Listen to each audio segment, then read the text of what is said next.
Yes, family, it's a vibes.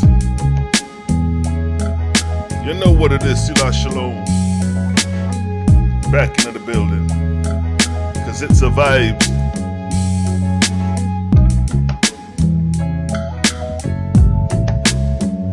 It's a vibes. Yes, you know how we do.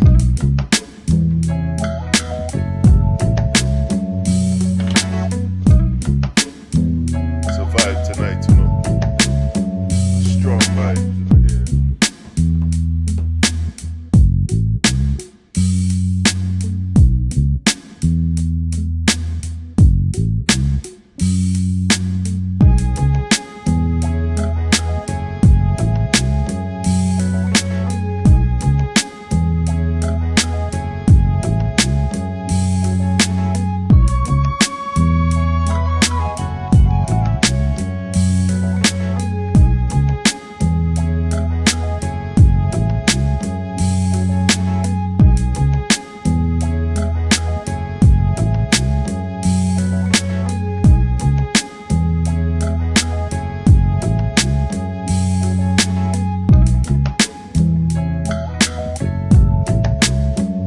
It's a vibes.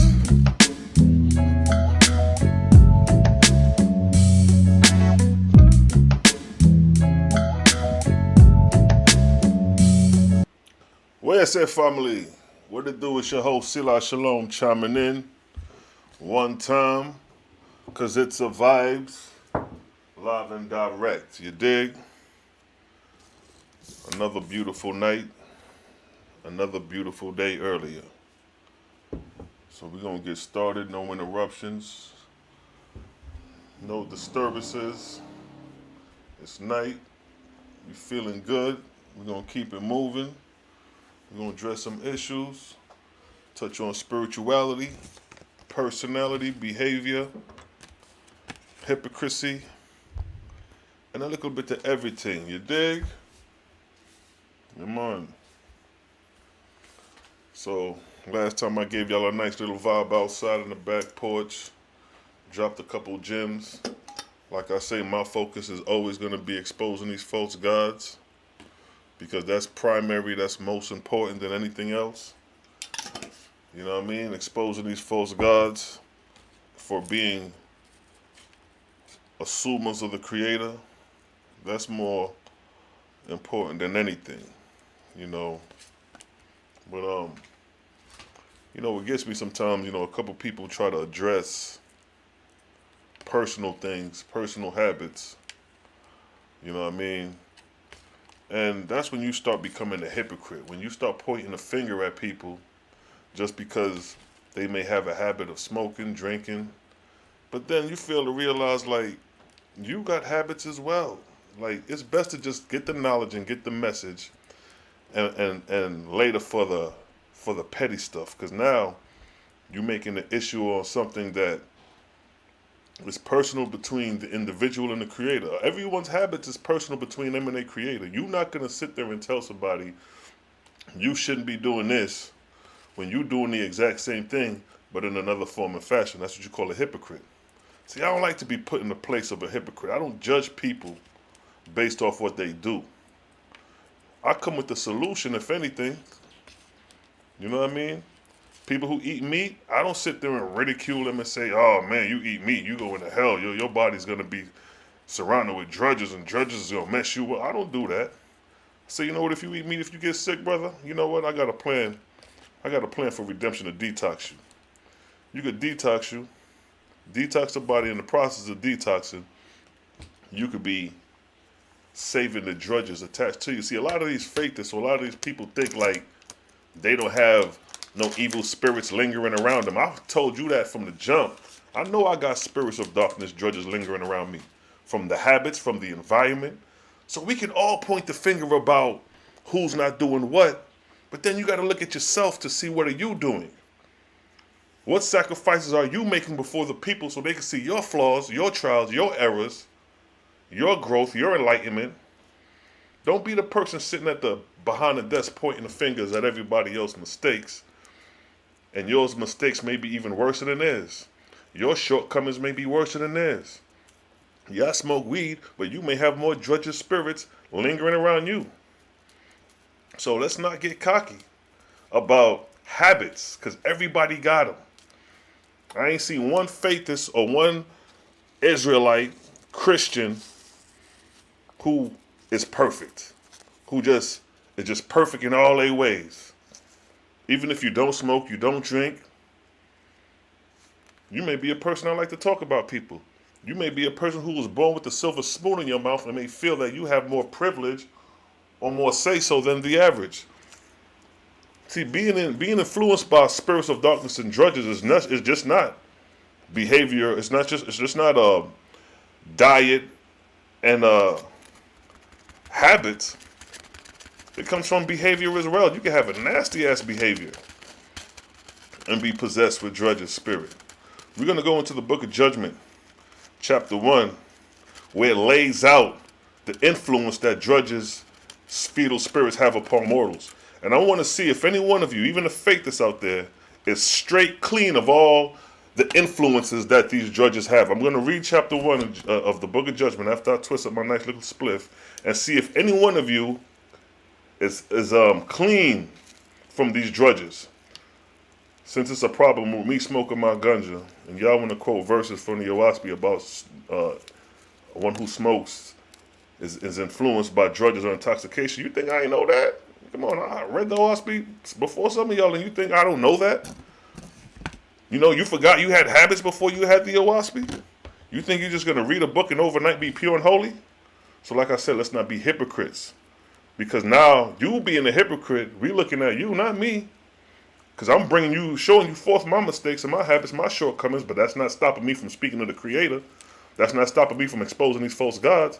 So like I said before, even if I do have spirits of darkness, spirits of drudges are lingering, they being educated through the ganja smoke, through being feeded upon me. I ain't got no problem with that. See, I understand my mission, but do you understand your mission?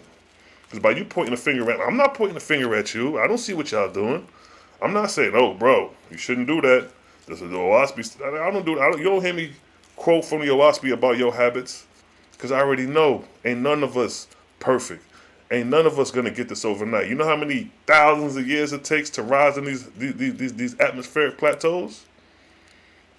You see what I'm saying? So we're gonna read chapter 1, Judgment, and read the influence that the spirits of darkness have over mortals. Due to mortals' behavior, desires, dreams, goals, aspiration, yeah. OAHSPE say if you're influenced by anything earthly, that's of the earthly world. That's the lower spirits. How many of you have been inspired to want to have a house, a marriage, riches, kids? You say kids, oh, that's normal, but yeah, you could have kids of impurity, just like most of us was born in impurity. These habits you see me having, my parents had it. Their parents had it. So that's why I said let's not point the finger and be hypocrites. Because most of us just came into this knowledge. It ain't like your parents had it, their parents had it, and this is a generational thing of knowledge. We now getting this information from the OAHSPE. We now becoming enlightened to this information. So to sit there and ridicule somebody for smoking weed or drinking alcohol, which I don't do, it's irrelevant. Because everything happens in stages. A motherfucker who stopped drinking didn't stop drinking overnight. That shit took time. They may even relapsed, went back to drinking before they really became sober. I done heard this. See, some of y'all ain't never really lived life around impoverished communities. Some of y'all ain't never been through that. Some of y'all ain't never spoke to junkies and crackheads and heroin addicts, prostitutes, hookers, to even correlate to their existence. That's why I say, man, some of y'all born in the silver spoon, some of y'all born in suburban communities, never been to the hood, never experienced poverty. And those be the ones who be the greatest hypocrites, you know what I mean, who point the finger. Because the motherfucker who been through some real shit ain't gonna point the finger, because they know, like, damn, you know, I've been through that, he going through it, you know what I mean, I could correlate. But the ones who don't relate is the ones who got they nose in the sky, thinking they know everything. Or thinking that, he said that, I got him, he's smoking, I got you on this. I'm gonna quote a verse like I never read that verse before, like I'm not aware of those things as far as the habits and behaviors. Come on, of course I'm aware. I talk to men who call me up because they done killed people. And they want to know, well, what do I do to redeem my soul because I done killed men? See what I'm saying? I got real problems to talk about and real people to help navigate themselves through these things than worry about somebody pointing your finger because you smoking weed or you drinking alcohol or you doing something on the Sabbath. All these crazy ass shit. That ain't making no sense to somebody who been through real life and real situations. We ain't gonna sit there and tolerate, you know what I mean? We done been through shootouts, my man got murdered in front of me. You think I give a damn about what you say for me smoking a blunt and I done been through shit like that? You know what I mean? Come on, some of y'all ain't never been through that. The ones who never been through that is the ones who's being the hypocrites pointing the finger. The ones who's been through that, they say your reality. Selah Shalom, do your thing, grinding. I mess with you. I love what you're doing. Because they overlook this. They overlook the drink.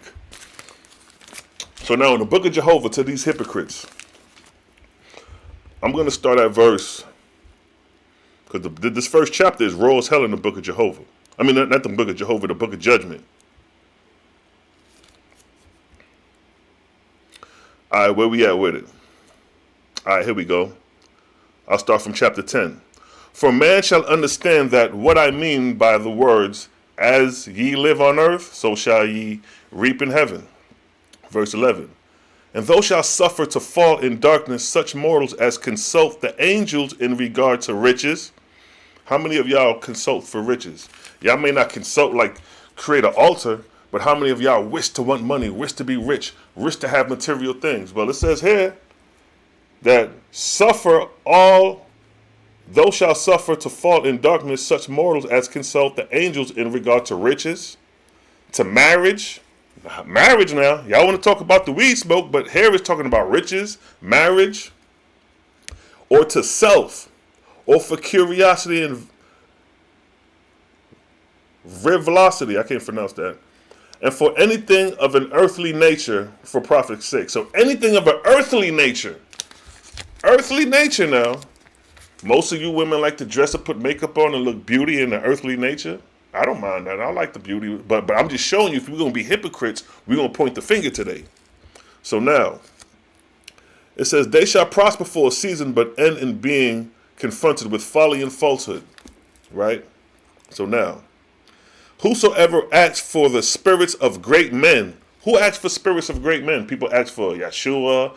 They talk about Moses, Muhammad, or any great leader forth, right? Suffer ye him to be deceived by drudges of all manner of lying spirits. See that? Some of y'all still wholeheartedly really believe in Jesus Christ deep in your heart. Now, and whosoever acts for the sargos, or for the spirits of great men, for Moses, Jesus Christ, or for any well-known name, as applied to ancient times, suffer him to be answered by evil spirits and deceivers. See, the Creator not playing right here, right?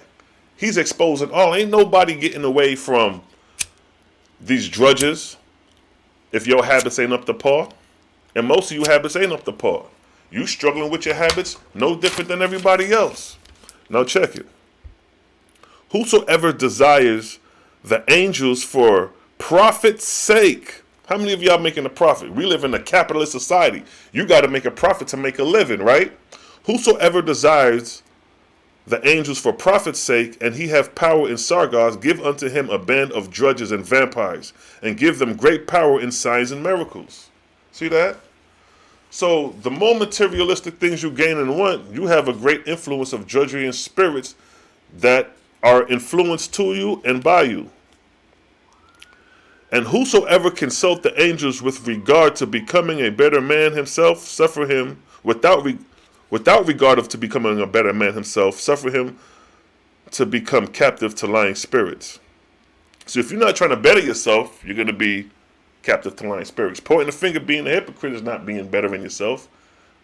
You thinking you better than the next person by being a hypocrite. If I don't smoke weed, if I don't smoke cigarettes, I don't smoke cigarettes. But if I look at the person who smokes cigarettes and say, man, you gonna die. You going to hell for smoking them cigarettes. Who's being a hypocrite? I'm being the hypocrite.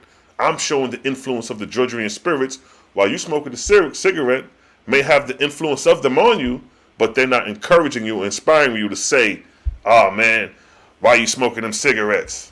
Yo, man, I'm stressed out, man. I'm going through a lot right now.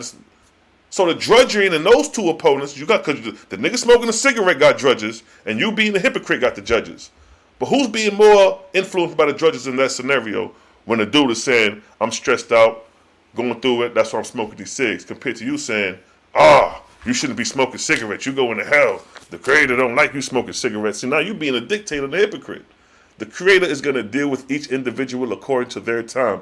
You can't sit there and point the finger at nobody to say what they should do or not. Because like the scriptures say, the creator is going to speak to you in your own heart, in your own way. And as far as preaching, this is not preaching. This is sharing information. Preaching is when you in a pulpit in the church and you got people believing in Jesus and these false gods.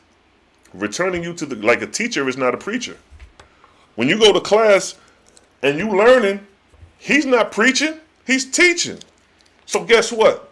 I'm not teaching you, I'm not preaching you shit. I'm teaching. Understand the difference between a preacher and a teacher. Now, here's the catcher. Verse 16. And to all men that feed on fish or on flesh, suffer thou vampires to inhabit them. So if you eat meat, some of you fake this, some of you Israelites, some of you people in general, y'all still eat fish and flesh. And what does it say? They will be inspired by vampires and drudges. Now, am I going to judge you? How many people I know eat fish and blood? I got family members. Everybody around me eat meat. I don't go around them and be like, oh man, you eating that flesh? You're going to be inspired by drudges. You got vampire spirits around you. They're going to be looking at me like I'm crazy. Now, I'm being a hypocrite. I'm expressing my drudges because I'm trying to be a preacher at the time, trying to convince them they going to hell for eating meat. I'm not going to do that, but what I would say is to them is this. Yeah, I know you eating that meat, but you know what I mean? That's going to create a lot of inflammation and uric acid in the blood, but I got these detox that could help you alleviate some of that uric acid in your blood. Now, with that approach, I'm not being a hypocrite. I'm coming with a plan of redemption and salvation for you eating the meat. See what I'm saying?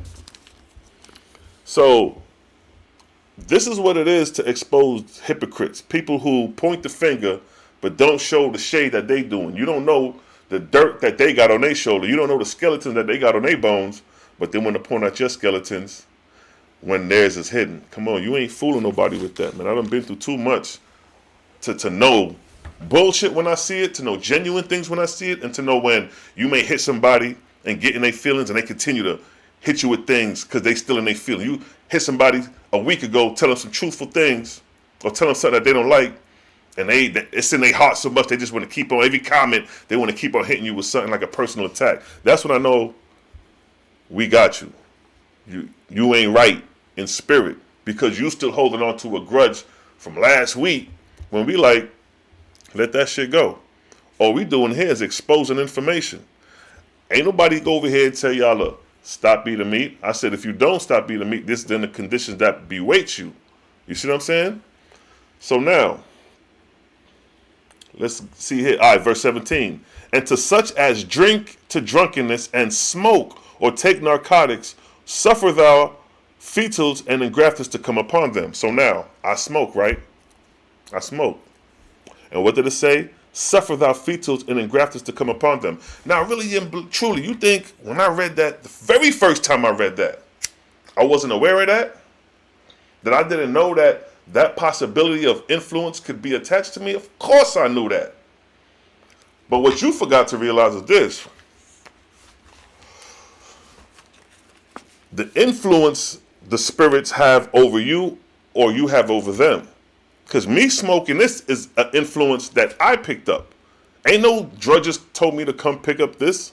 So if I am possessed or engrafted with spirits of darkness, guess what? They being educated right now. As I light my spliff right here. Fetals and engrafters is upon me. But listen to the message that they got to listen to while they attached upon me. See the difference? So again, and to such as drink and to drunkenness and smoke or take narcotics, suffer them fetals and engrafters to come upon them. See that? Suffer them to come. Come! I invite the motherfucking engrafters. I invite the fetals. I invite the drudges. You know why? Because I'm going to lift them niggas up when they come. I'm going to lift them up the same way when I go in the hood I invite the hood niggas. I invite the killers. I invite the drug dealers. Come, because I'm going to show you something. I'm going to lift you up in good spirit. So when I walk the streets in the hood, I could go anywhere in some of these hoods. I ain't got nothing to worry about. Because you know why? Oh, that's the big homie right there. That's reality. That's Selah Shalom. That's the hood doctor right there. You can't touch that man. That's the respect I got in the community. But if I would have been my nose up in the air like I'm better than these niggas, you know what they would have been doing? They would have been coming in the hammer with the gun. Where his goods at, man? Fuck that nigga reality. Fuck Selah Shalom. That nigga ain't shit. He think he better than everybody. He always pointing the finger. That's how I knew you niggas ain't come up in the hood. Because if you grew up in the hood, you're going to go through some of the worst things in your life. And some of them worst people in the hood come out to be diamonds and superstars. Look at the rap game. The rap game was created in the hood, in the projects in the Bronx. Hip-hop wasn't started in the suburbs with the silver spoon mouth people. Hip-hop was started in the crack epidemic. Heroin addicts, drug dealers, niggas shooting up. I was in that environment, East New York, Brooklyn, in the 80s. See that? That's why I smoke my weed and talk the way I talk and invite evil spirits to come to me so I can raise their asses up. Because just like in the OAHSPE it says, if you have 10 evil spirits and you raise them up, that's 10 spirits you done raised up, and that's counted as a reward. See, you ain't moving on the levels I'm moving on. Because I deal with wisdom. So yes, we all got habits. We all fall short. But are you going to be the hypocrite to the situation? Or are you going to come with a plan to the situation? And the plan is not quoting the verse, pointing the finger. What is your plan? Other than being a hypocrite. So now, the next verse says, in families whose heirs are born from parents wed from earthly consideration, suffer thou spirits of obsession to enter and drive them mad. See that? This shit ain't no happen now. This is a generational thing going on. You may not smoke, but your father and your mother may have smoked. Your grandpops may have smoked. See that? See, I don't like hypocrites. I don't like people who think they could point the finger and to take personal shit. This is not a personal approach here. We're dealing with the deliverance of souls from false gods believing in the Creator. Smoking weed and having drudges attached to you is not worse than having you believe in a false God that's going to have spirits capture you and take you to that heaven after death. The OAHSPE say if you raise your drudges up, they're going to be raised with you. Maybe I could find that verse somewhere. I'll go through it and find it eventually. So now, let's read some more, because we ain't done. And to whosoever worship gods, Elohims, or saviors, because of miracles, give thou them plentiful of miracles and signs, through unclean spirits and through mortal sargos, mediums of low grade. Yeah, they shall let spirits of darkness assume to be these very gods, that mortals may be made to know what manner of evil spirits dwell in their churches and temples. See, that's my thing. Y'all pointing the finger, some of y'all, but y'all act like y'all escaping all this going on. Like y'all ain't got no drudges attached to you. Y'all ain't got no engrafted spirits attached to you. Like y'all ain't got no fetals lingering around you. Or not even you. What about your mates? What about your husbands and your wives, or your children, or your mother and your grandmother, or your friends around you? Come on, man. Let's be realistic here.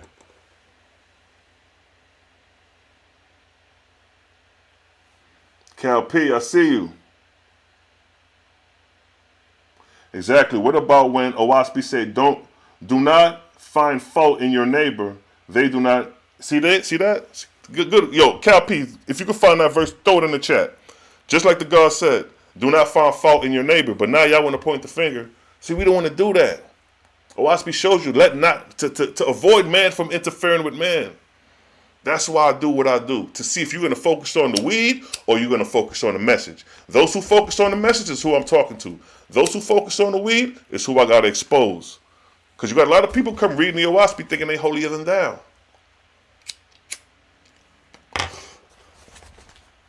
Now,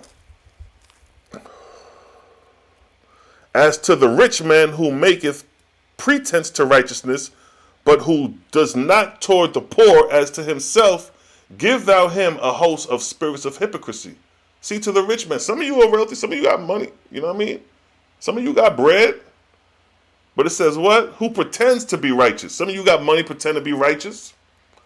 And who does nothing for the poor. When was the last time you did something for the poor? I'm saying people who talking about pointing the finger. When the last time you been to the hood? When the last time you been downtown in your city and seen somebody hungry and fed them? Took your clothes off, took your jacket off and gave it to them. We do that over here. I do these things, man. Tonics and teas, homeless people right here. I get them that shit, man. I got niggas walking around with canes and shit. Here, man, hold that, drink that. See him the next time. Yo, man, that tea you gave me, that shit really helped. See, my works is sealed with the Creator because I could kill. That's why I smoke my weed. Because I want to show you my flaws. To show you that I'm not pretending with you. I'm not a fakist. I'm a fakist, but I'm not a fakist. I'm not faking this shit. I'm not going to sit there and have the blunt and play holier than thou, have some incense burning, and act like I'm holier than thou. And then when the camera goes off, I light my blunt. And y'all thinking I'm a real person. Oh, Selah Shalom, holy man. He never smoke. He always got the incense burning. I'm not pretending, man. I ain't grow up to be a pretender and a fakist. So I perfect myself as I go. If anybody's seen, and the same rules with you, seen you since you was a teenager to where you at now, you progressed.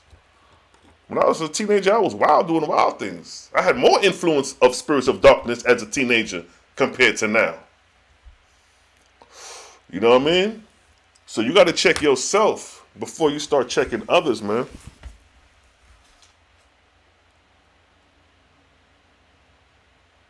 A bum on the earth can be high raised than a wise man. Exactly, Cal Pete. Tell him. You going through these verses in the book of judgment. Let me find some of this shit.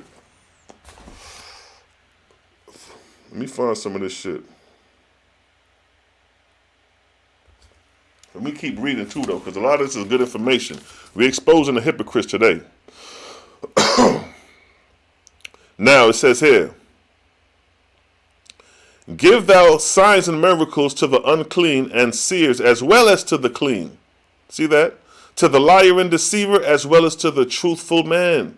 For I will destroy the worship of God, lords and saviors on the ground of miracles. Wow.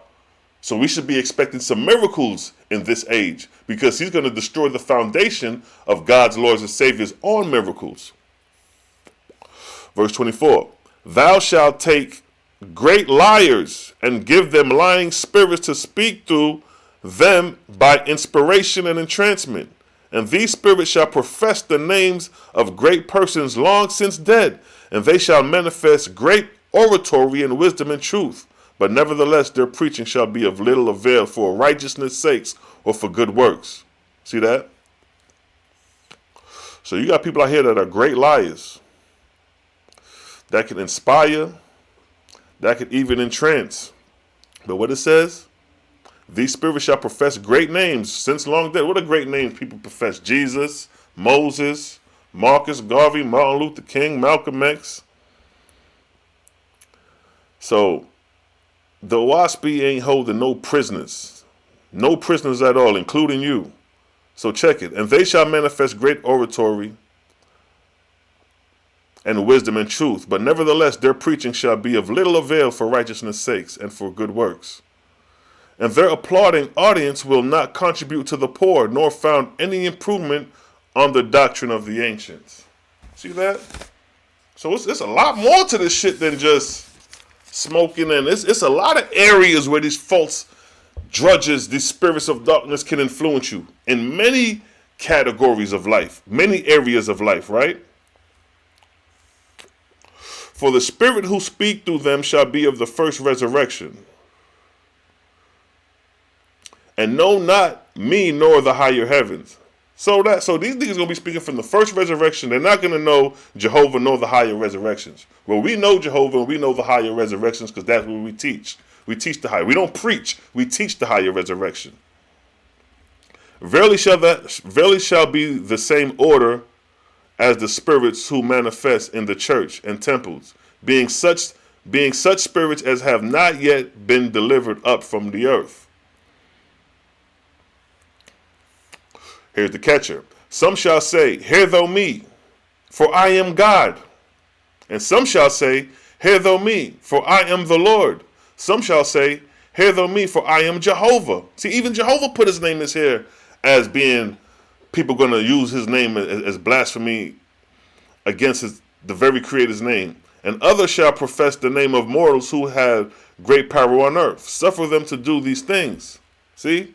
For I will make man understand that he shall accept nothing from angels or men because of the name professed.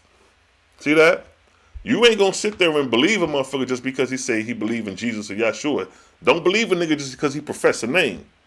On the merit only of wisdom and truth and such good doctrine as raise men up out of darkness and poverty and crime shall they accept, either spoken or written word. So now if I'm smoking and I got drudges upon me, but I'm doing these works of raising people up, raising the conscious of vibration, healing people with the medicinal tea, going out in the community and reaching out to the brothers through the film industry that I do, right?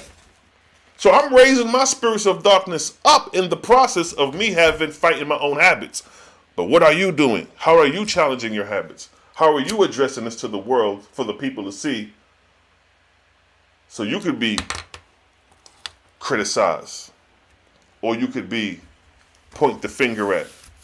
See, the person who has the most mistakes, who goes through the most trial and error, those be the ones that come out the sharpest in the end because they learn from experience. This is experience. Some of you are hiding behind a computer, yeah, doing whatever you do, but you won't put yourself before the world so the world could see your shortcomings, your perfection, your imperfection. We put it all on the table here. Ain't nothing to hide as far as when it comes to this truth. Now, and they shall try to organize to carry out good works, but they shall fail. For many will desire to be leaders. Leaders, if I wanted to be a leader, I'll be out here leading people. Who wanted to be leaders? These camp leaders, these Hebrew Israelite camp leaders. Your Tazar, your General Yohanas. Those are desires to be leaders. IUIC, Nathaniel and them, who got 1 million followers. Those are your desires. Those are the men who desire to be leaders. For many will desire to be leaders, being under the influence of selfish consideration, desiring the applaud of men. I'm not desiring the applaud of men. I'm not doing this out of selfish consideration, but many of them do. Many of these Israelites looking for the applaud of the congregation to clap when they preach. Many of these ignorant Israelites are selfish. What does it say? Selfish considerations. Yeah, because most of these camps, it's about them. It's about me, my camp, my nation. But you neglect the rest of the people, right? You influenced and inspired by drudges as well. So we all caught out there. Ain't none of you niggas walking around here with no influence of drudges upon you. You know what I mean? And if you thinking that, you a liar and you a hypocrite. Because the OAHSPE said even after the flood, the 7 teachers rest upon all men. And to a degree, man has one of the 7 teachers rocking out. So let's not play holier than thou. I don't pretend. And if you pretend with me, I'm going to see through it, and I'm going to expose it. Now, let's see what else we got here.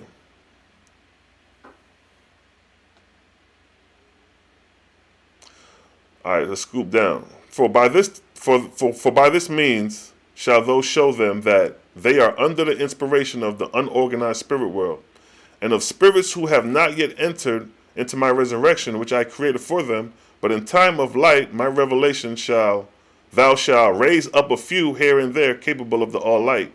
And these thou shalt cause to form a basis for my kingdom on earth. So the Creator saying, like, I'm going to raise up a few here and there. It's like, not all you niggas going to be raised up. Because it takes a level of discipline to really be in the eyes of the Creator like how some of the prophets was. A lot of the prophets was chosen 400 years through the Lewis, the bastards of generation, before they was even born. But just the average Joe coming into the world thinking you just going to, nah, stop playing yourself. You're not doing that. Cal P. First book of God 5:7. Let's go to it. First book of God 5:7. My nigga Cal P came through with it. First book of God. First book of God. Let's see. Who the first book of God? I think that's Abraham time. First book of God. Escrow 44. You know what? Let me get the escrow first. Hold up. Let me get that escrow first. My man Cal P throwing some verses in there. You know what it is. Cal P a hood nigga. So when hood niggas go through shit, we don't point the finger at nobody. Because ain't nobody perfect. We learned that from being in the hood. Ain't nobody perfect. So we don't point the finger. We all in this shit together. That's how we look at it. But when you start pointing the finger and acting like, oh, he's doing this, nigga, that's that silver spoon that we see in your mouth. You don't come from us. You ain't cut from this cloth. All right, 44. Let me see where we at. Oh, this Yahshua you talking about. Yahshua 16, 17.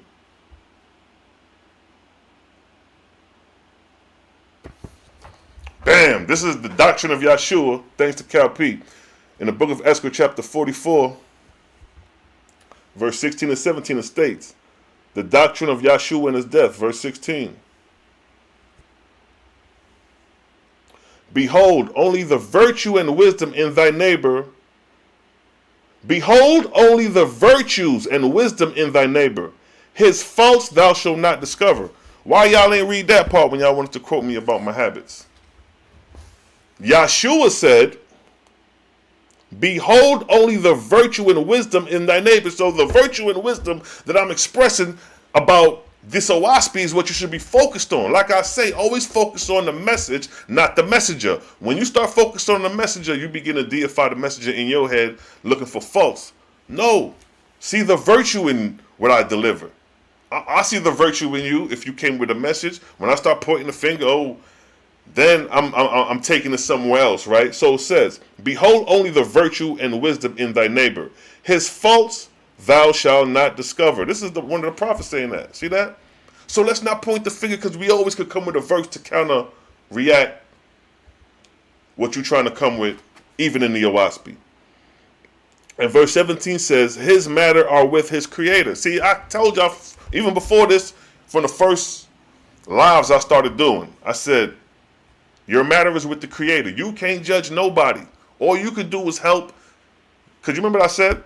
The service done in the other in righteousness is the key.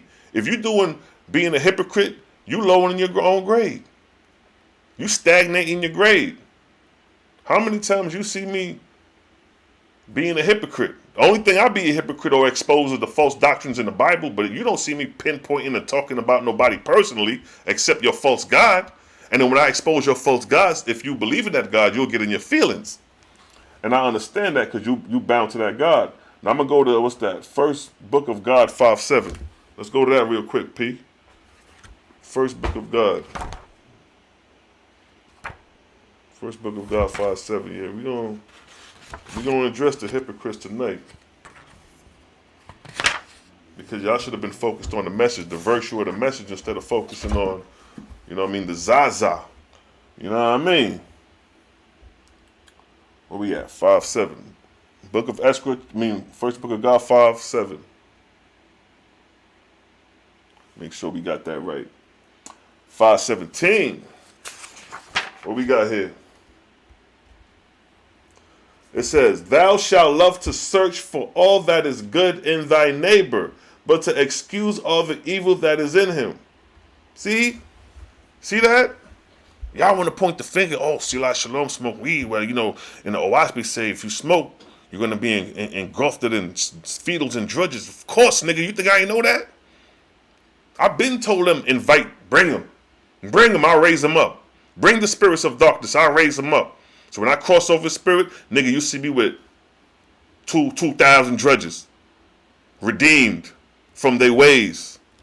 Because they came and attached to this host right here, and they learned from the creator. That's why I say send them. They're going to learn the creator over here. I'm going to smoke more weed to bring more spirits of darkness so I can teach them the ways of the creator. See that?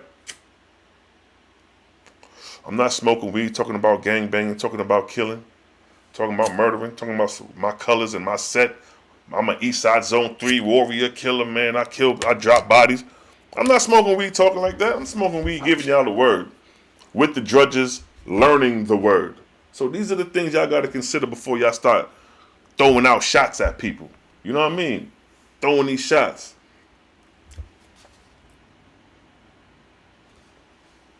And that's coming back to that verse again. Thou shalt love to search for all that is good in thy neighbor, but to excuse all the evil that is in him.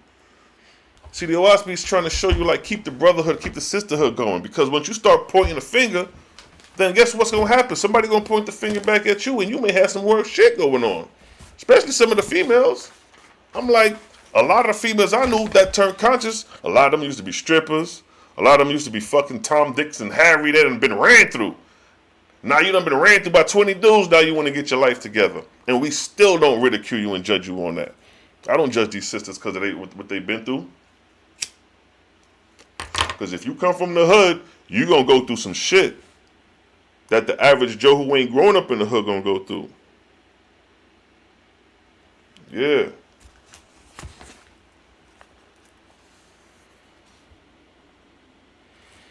So this is why the OAHSPE is so dope, because like I say, it holds no prisoners. Me, you, nobody. Everybody's in the same boat. Everybody got to proceed and rise the same way. So let's stay humble. Let's stay righteous. I'm going to look for that verse where it talks about the influence of the spirits, if they have influence over you. And another thing, in the book of Judgment, chapter 3, verse 44 states, Thou shalt call on thy idol at the gates of heaven, but the gate shall not be open unto thee, for I will have no quarreling in my exalted kingdoms in heaven as to God's lords and saviors. So that's another argument. You're not even going to enter the higher heavens if you're still thinking, if the Muslims are going to be arguing about the Christians, about Jesus and Muhammad, y'all ain't going to enter the third heaven, the exalted kingdoms. Why are you still debating those ideologies? Or you still debating Elohim and El and Yahweh Adonai and all these names. Jehovah said, yo, thou may call us on thy idol. Which is thy idol? Yeshua, Jesus, Allah, Elohim, El. Those are your idols, because those are deities. So they may call on their deities at the gates of heaven, and the gate shall not be open unto thee. For I will have no quarreling in my exalted kingdoms in heaven as to God's lords and saviors. See that? Till thou art washed clean of them, meaning till you put that shit away, coming in spotless, white, a servant of the Most High, thou cannot withstand the light of my heavenly kingdom. See that? You can't withstand the light of his heavenly kingdoms. So even the angels ain't fully grasping it and getting it. They struggling in the realm. So let's stay focused on the message, not the messenger. The message is what's of a value. The truth hurts. It does hurt. And see, what people have a problem is people don't know how to take getting cut. So somebody present a scripture and they get cut by it, they get in their feelings and they don't know how to let go. Like on Facebook, I'll be cutting a couple dudes up and they'll just keep ranting. I'll post something, they ain't got nothing to do with the last post, they done got cut, post something, oh, that bullshit, that's Bible. Oh, you still mad from that post, so you still commenting on every time I post, you in your feelings still. See, I see that too in people. So it's like, come on, yo, we all got it. We all got it. If I smack the shit out of you, you ain't gonna turn the other cheek. You're gonna want your vengeance back. You know why? Because that's the lower self. That's part of that human nature. See, Cosmon is the balance. Cosmon is a balance. It's not one-sided. So you gotta find that balance.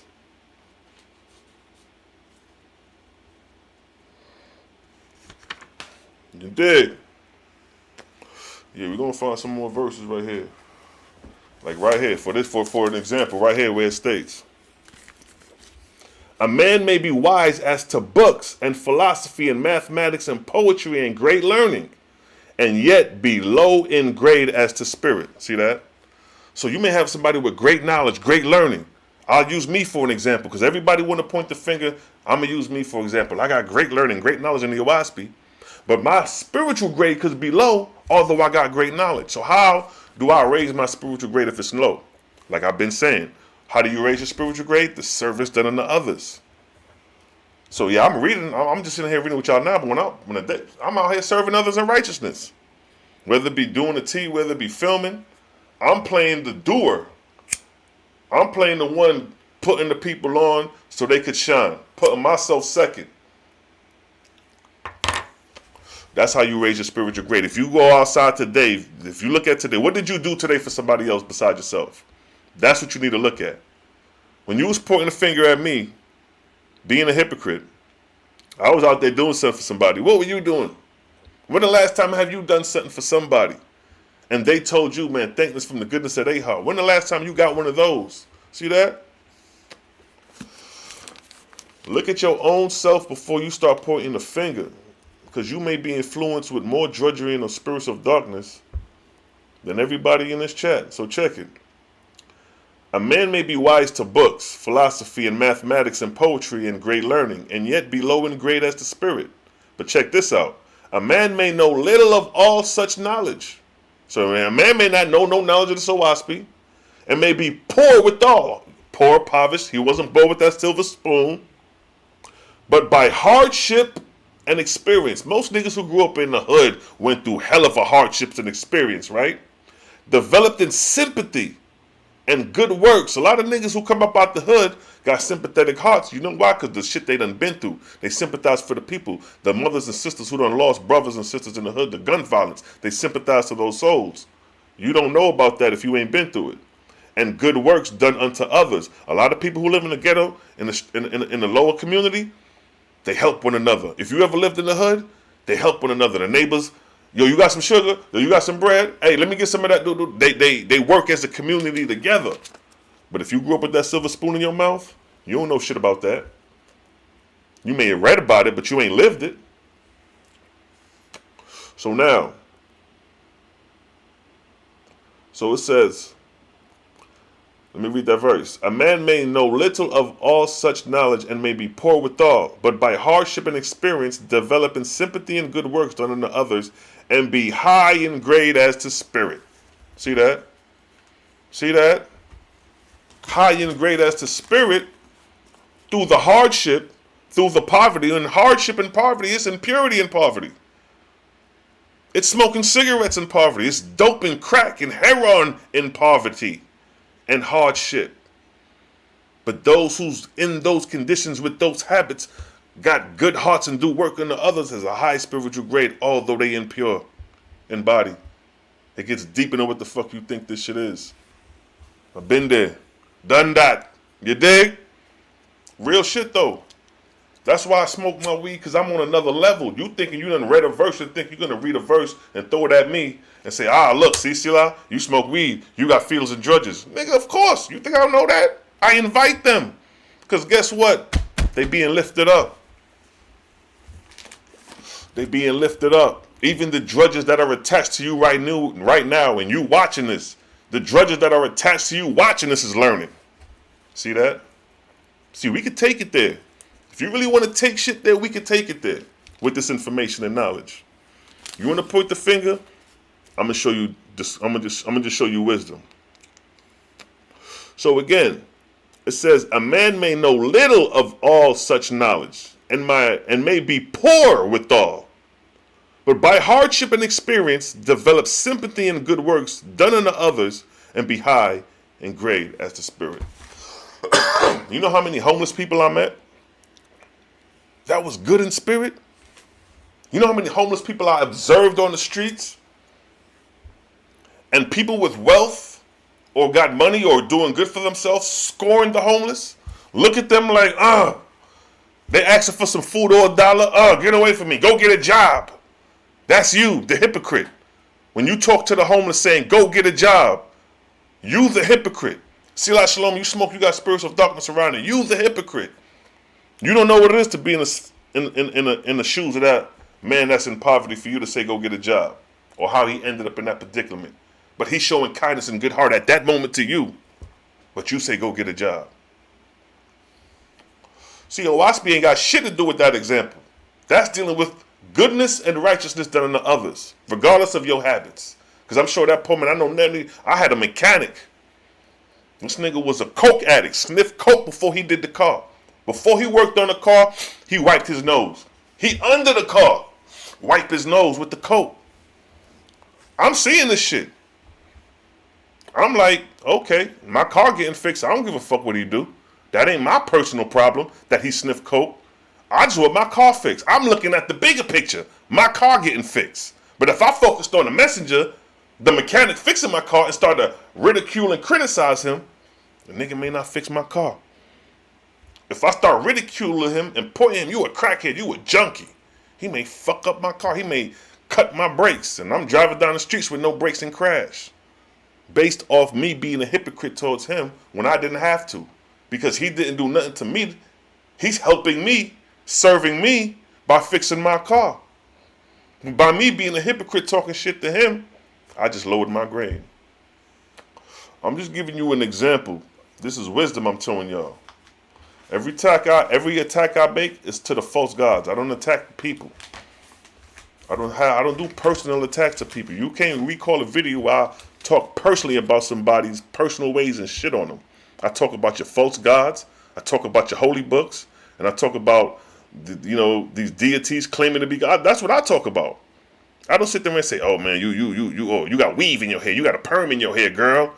The creator don't deal with people, women with perm." I don't do that bullshit. That's fake, man. You come around real people, they're gonna spot that, and you're gonna excuse yourself, because you're not gonna be used to being around people who are truthful and honest and blunt. It's the difference between truthful and honest and blunt compared to being a hypocrite like your shit don't stink.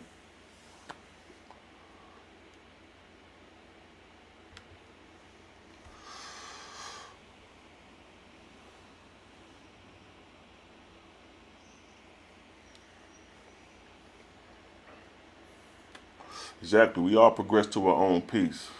And Prime Morgan, nah, you can keep that.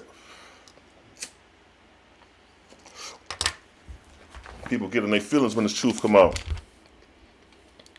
People get in their feelings when this truth come out. But I love it though. Because all it does is expose their darkness. Look at the comments. Some of them, it expose. They get in their feelings, it expose the violence, the wickedness in their heart. Now you start off good, you a carcass. Like, really? Really? Really? A carcass? Get the fuck out of here. Nigga, I'm out here saving souls, bro. I don't know what you're doing other than being a hypocrite. But we're not going to entertain the hypocrites. We just exposing these hypocrites for the night, then we back on the lessons. Now,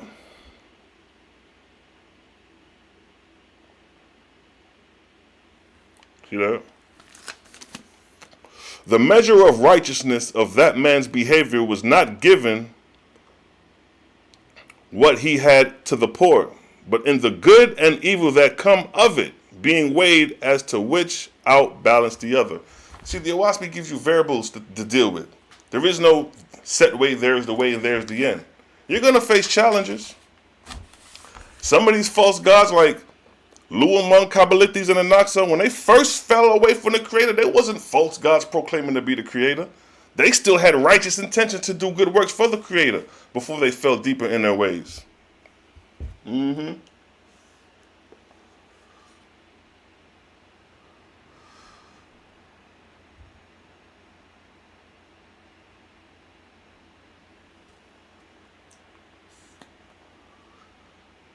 Yeah, they tweaking. Selah to go.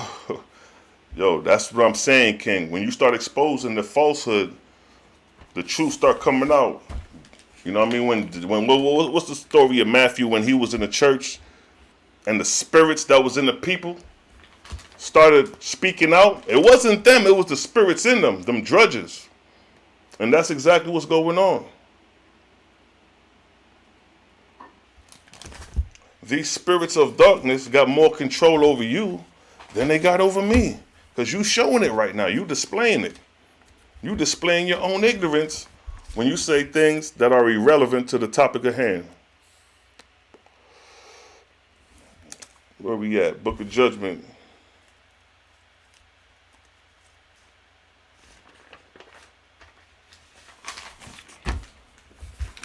Yeah, we gonna do this today.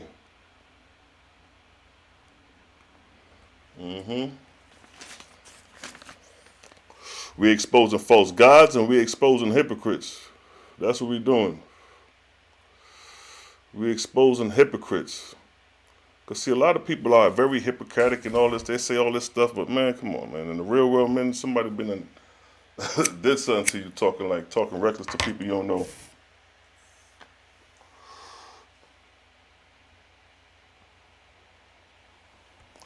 Yup. That's right. And people be speaking in tongues when they catch the Holy Spirit, right? Yeah, we speak Jehovah's truth. regardless of our behavior and habits. The word gonna come out regardless.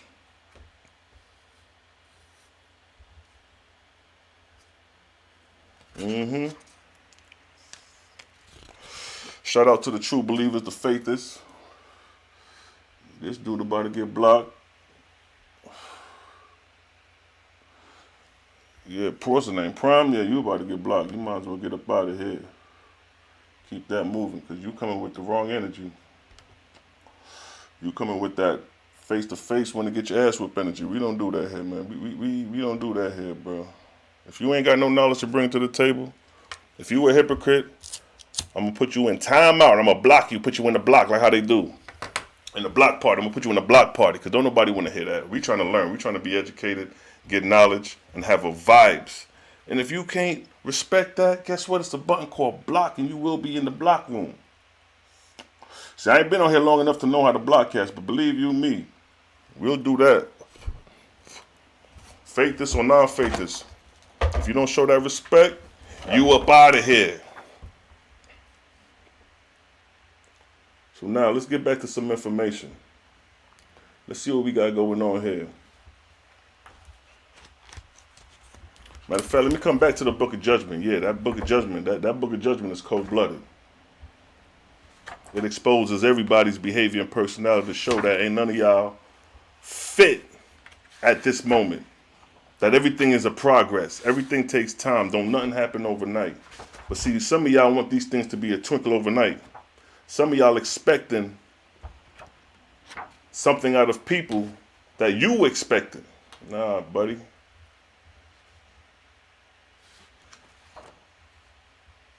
And I'm glad you feel like that. Now you know not to worship man. Now you know not to focus on the messenger.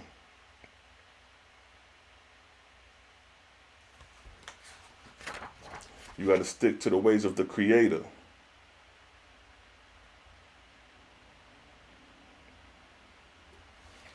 Here's some wisdom of the Creator right here.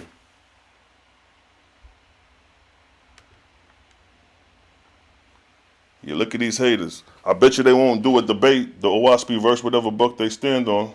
Bet you they won't do that. Get your Holy Bible and bring it to the table.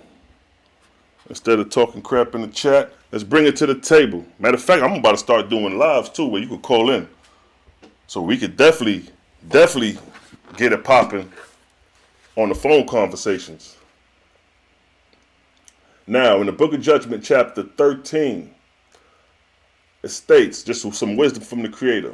O man, to know the creation of thy Creator and the things he hath placed in thy reach, to apply thy knowledge and understand with reverence with the word of his hand.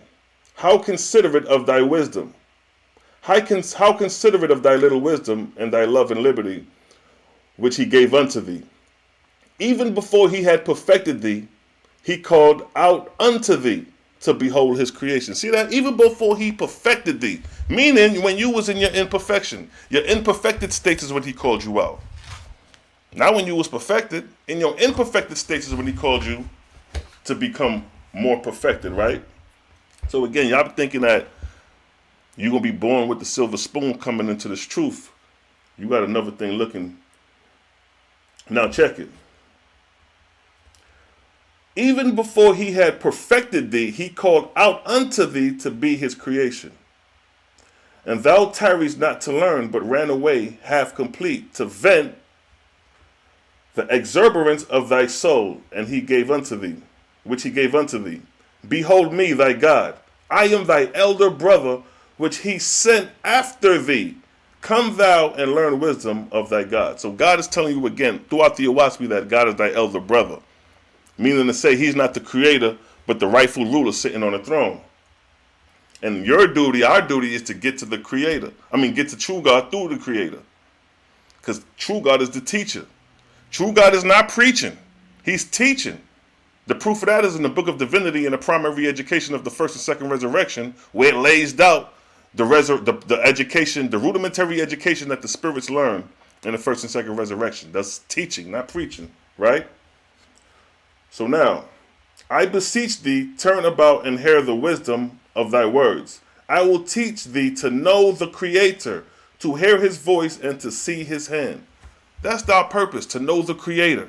If you ain't trying to learn to know the Creator, if you worrying about anything other than that, you losing sight and focus, right? And thou shalt rejoice in thy life, and teach thy brethren to rejoice.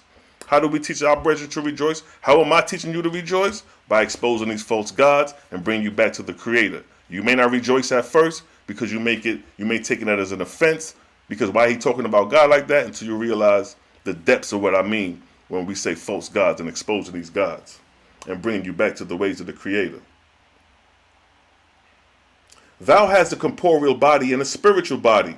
Hear me, and I will open up thy understanding. So right here, you have a physical body and a spiritual body. See, a lot of people who don't believe in the life after death do not accept the fact that they have a spiritual body. A lot of people think when you die, that's it. There is no life after death. Even till this day, people still believe that. So he says, I will open up thy understanding.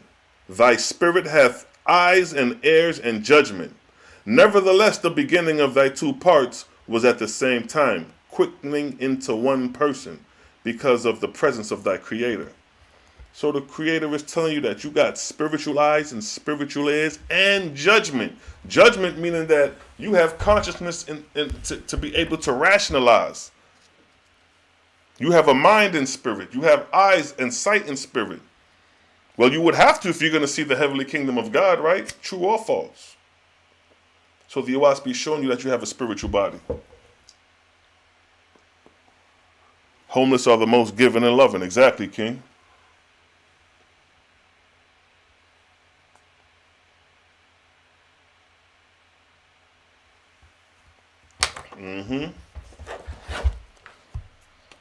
Let the true speaker speak out. So now it states, O man of the earth, with that thy spirit and thy corpore stood even in wisdom and power all the days of thy life. But thou art so delighted in the earth, thou hast left thy spirit unfed, and it standeth within thee as a spear of grass covered with stone. So it's saying here that we focus more on the physical, on the natural world than the spiritual world. Especially with our diet. You eating animals, you eating flesh and blood, you eating chicken. You definitely is not going to be connected to the spiritual world. Why? Because your vibrational frequencies is going to be too slow. Through poor circulation, through diet. But you could always change that. See that? Don't feel bad because you eat meat. Everybody, I used to eat meat and pork and all that shit coming up. You know what I mean? It's a process to this thing. Don't nothing happen overnight. So just because I say meat causes this and that, don't take it personal. Take it as a warning. Take it at a level of awareness that you have an opportunity to make the changes in time to come. Now,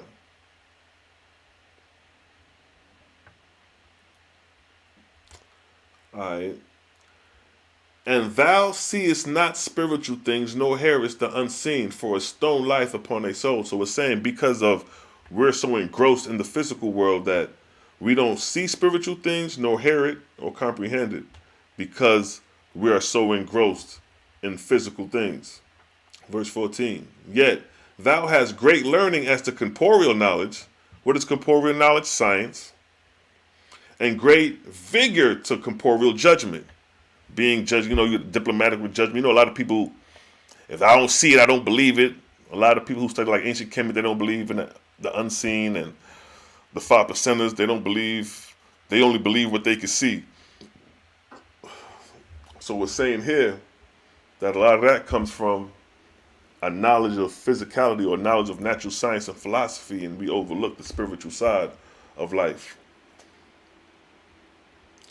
Now it states here, thou hast rated thy neighbor a fool, because forsooth in contradiction to thee he hears and sees the spirit. So the neighbor is calling you a fool because you hear and see the spirits and he doesn't. Again, they go with hypocrite.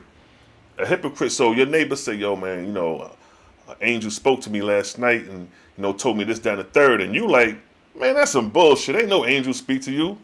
Them things don't exist. You being a hypocrite in that moment while he's telling you something that actually happened. So now,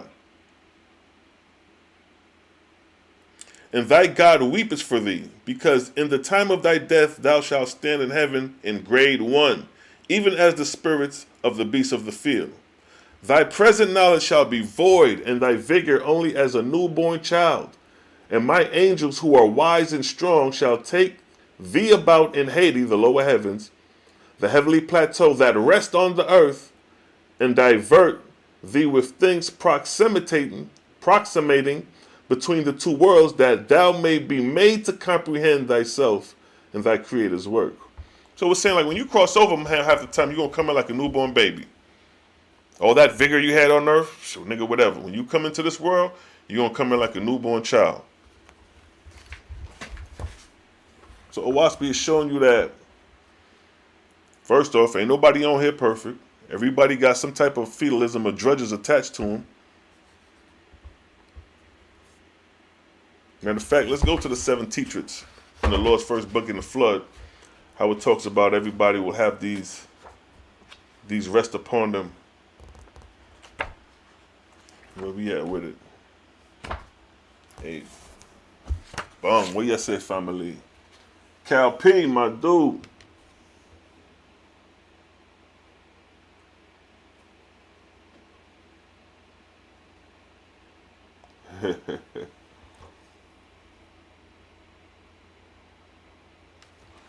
Yeah, when I see the ignorance, man, I don't even address it, man.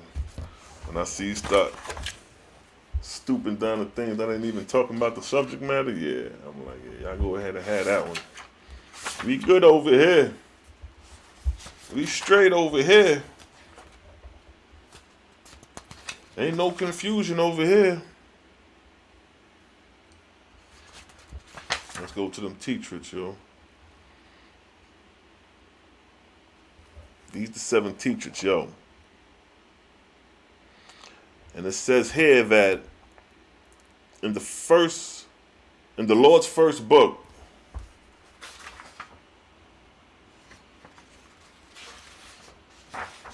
it's got to be chapter 2, because chapter 2 crazy long.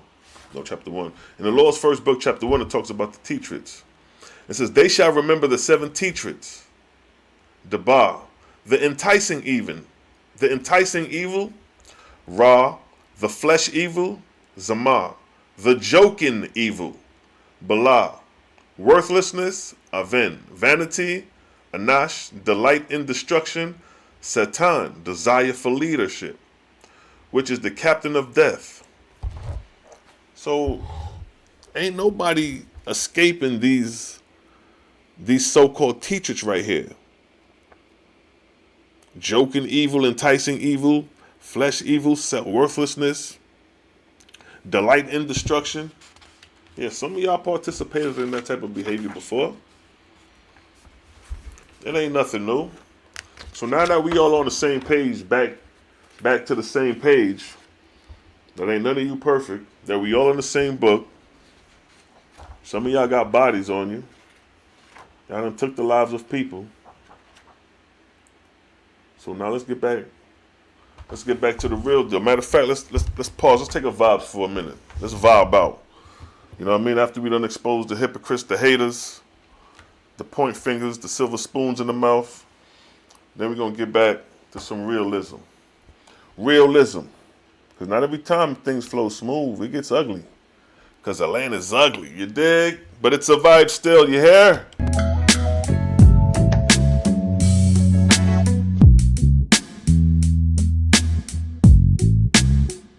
It's a vibes.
It's a vibes.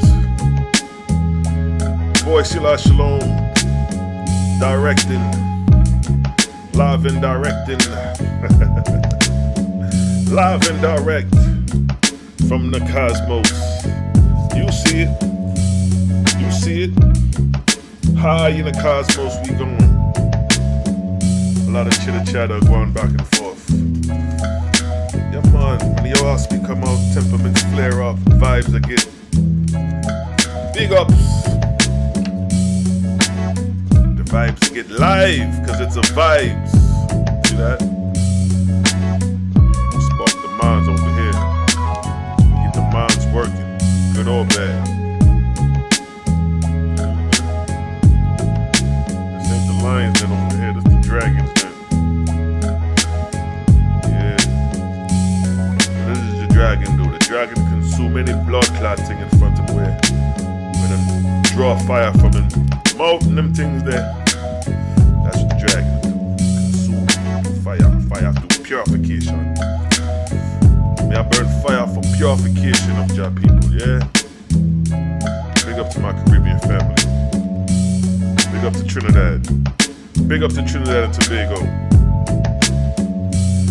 Big up to St. Kitts. St. Nevins. Big up to Guyana, Jamaica, Antigua, Grenada. Big up to my Caribbean family, yo. Love my Caribbean people. You know how we do.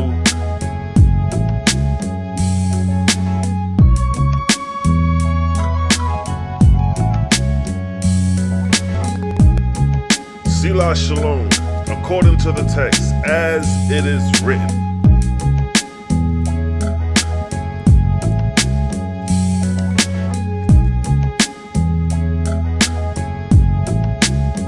Hits a vibes.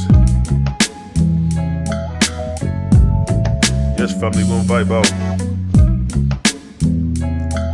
Coming back to your soul, we're here. I ain't going nowhere, we right here.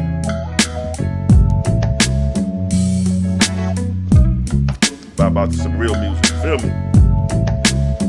Good energy. Real music, real instruments. Real instruments you listening to here. Real hip hop music. Yeah, you hear that? Sounds sweet melody right there. Sweet melody right there. It's a vibes. Yes, family, it's a vibe. Your boy Selah Shalom, back at it again. You know what I mean? Got to pull Luna here back to roll up the spliff, yeah? See, big up to my Caribbean people, man. My Caribbean people know exactly where I'm coming from. It be, as we Caribbean people say, but them Yankee boy, them not really comprehend these things. The Yankee girl, them not really comprehend these vibes, you know? The man I feel like I'm over spiritual, I'm over pure, over holy. But when you talk to them parents and the mother saying, oh, poor soul there. That man used to do this, that girl used to do this. Them trying to act holier than thou now, but before, man, them used to be running all over the streets doing all type of fuckery there. So yeah, we back at it, family. It's your boy Selah Shalom. I'm enjoying the vibe. I'm loving the love, the hate, the good, the bad, the ugly. Nothing new to this. I ain't new to this. Y'all going crazy in the chat, Cal P. I see you got some cats you battling up in there, but we gonna get these things going more. I'm gonna start taking the calls. You could call in. If you call in with some dumb shit, I'm gonna hang up on the phone. If it ain't about knowledge, I'm gonna hang up. We ain't doing no ignorance. We ain't doing no nigga shit, because this ain't the atmosphere for it.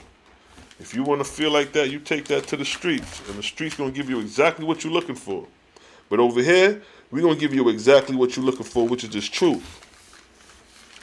I'm going to just read right here from the book of Judgment, chapter 14, right? Of the foundation of the resurrection of thy God, there are two kinds. One which deals with those already born, and the other which such as are not yet born. Some wisdom here. Verse 2, for after thou hast purified thyself as to flesh and spirit, two conditions are open to thee, celibacy and marriage. So after you purify yourself and you get to that point, because a lot of people reach this point later on in life, that's why a lot of time the prophets were older when they became capable of hearing the word of God, because they had to go through their channels of purity, like coming up in the world like everybody else do. Now, to such as are born by nature inclined to celibacy, let them rejoice, for in not having offspring they shall have less bondage after death to remain in the lower heavens, and to return to the earth to their kindreds. So saying, if you, the lesser kids you got, the lesser your bondage in the lower heavens you have. The more children you have, the greater your bondage in the lower heavens will be. And that's not a bad thing, because all of y'all going to ascend. But you just tying yourself through the offsprings, you know what I mean? Like your ancestors are still bound to you, because they part of you, so they still somewhat responsible of their lineage, even though they in spirit. Verse 4. It is a great glory for them to make themselves brides and bridegrooms to the great Spirit, to be his for righteousness' sake. But as to thee who desire marriage, pursue thou the same course as to purity and holiness of person, as to thy own resurrection. So saying, when you choose a mate, make sure to choose a mate that's compatible to you. Because that's important. Because you could meet somebody, y'all be holier than thou, but then she may be a hypocrite. Instead of working with you in your purities and saying, well, he may eat meat, you may not eat meat. Instead of ridiculing him for eating meat, show him alternative methods of foods to prevent him from eating meat. Instead of being a hypocrite and saying, you need to stop eating that meat. I don't eat meat. If you're going to be with me, you're going to have to stop eating meat. See, you being a hypocrite, although you don't eat meat. See, that's why I said, OAHSPE says, to purify the flesh, to get rid of earthly habits, eating meat, smoking, drinking alcohol. Those are easily things. But it's the mental purification that is of the real challenge. Because you could be pure and holy in flesh, but then you could be mentally impure or be a hypocrite due to your ways and actions. Now, here we go. For in this thou shalt be graded also according to what thou do. The delight of thy God, who hath dominion over both the earth and her heavens, is to witness the birth of such as come from the pure in flesh and pure in spirit. Now, how many of you was born pure in flesh and pure in spirit? It's a rarity even in the OAHSPE who was born like that. Zarathustra was one. Yeshua was one. Moshe was one. Capilia. But look at the thousands and millions of people that came and went. Even the followers of these righteous people that even practice righteousness, but God wasn't there for theirs. So even a select few is even selected in this manner of purity that we're talking about. So it says that if thou art pure in flesh, thy child shall be pure. No, let me go back up. Where we at? No, I missed the line. All right, here we go. The delight of thy God, who hath dominion over over both the earth and her heavens, is to witness the birth of such as come from the pure in flesh and pure in spirit. Verse 8. In likeness of the father and mother are all children born into the world, and every child is a new creation. Let me stop right there, because y'all want to talk about this reincarnation. Some of y'all talk about, when you die, you're going to be reincarnated. If you ain't get it right the first time, you're going to get it right the second time through reincarnation. Bullshit. The OAHSPE said every human being born is a new creation. No different than the apple tree. See, we about to go in the spring right now. So fruit trees is about to start blossoming. That apple tree that is about to produce fruit this year is not the apple tree of next year. It's a new creation. So every human being created is a new creation and not an old soul coming back. We had already exposed how those who profess reincarnation are spirits of darkness, drujas, spirits who have not learned to rise from the first resurrection. Now, we got spirits of drudges all around us and grafted on us, but guess what? They're not influencing me to speak that bullshit. If anything, they're learning from that not to be like that. And they're engrafted on folks, engrafted on mortals. But those who teach this, they're learning the truth through the person they're engrafted on. So if you're dealing in righteousness and that angel is engrafted on you, he's practicing righteousness through your behavior. If you out here stealing cars, robbing people, robbing the innocent, you know what I mean, doing harm and evil practice, the spirits of darkness that are attached to you are influencing you to do those things. But if you have a so-called spirit of darkness attached to you and you over here doing good works and good deeds, you're raising up that spiritual darkness. See that? That's the deeper levels of this shit than being a hypocrite and pointing a finger saying you smoking weed or drinking beer or whatever the case may be, and I don't drink. So now, if thou art pure in flesh, thy child shall be pure. And if thou art pure in spirit, thy child shall be pure in spirit. See that? You got purity in flesh, and then you got purity in spirit. The purity of flesh is your dieting, keeping your blood circulating properly. The purity of spirit is that behavior, that deeds. That if somebody bump your shoulder, oh man, I'm sorry, my mistake. Although he was in the wrong, you telling him it's your mistake. Good-heartedness like that is the good spirit. But you could be pure and holy as far as not eating meat and have evil intentions and bad behavior, although you a vegetarian. So don't get it twisted. That's why I said you got to weigh this shit. Just because you don't eat meat don't mean you're going to enter the kingdom or you holier than thou. You got to mentally discipline yourself. As I take a hit of my spliff. Now check it. If thou art a flesh eater, a drinker of strong drink, and a user of narcotics, thy child shall come forth with the contamination upon it. Now, how many of our parents drank beer, drank alcohol, maybe smoked cigarettes before your ass was born? Or if they didn't do it, the mother did it. Or if the mother didn't do it, the father did it. If neither of them did it, maybe your grandfather did it. Or his father. See, it's a generational thing. But when you come about, you have the chance to correct it in your generation and send it off through your seeds. So don't think you're going to get this shit overnight. We got 3,000 years, a whole arc cycle to get this shit right.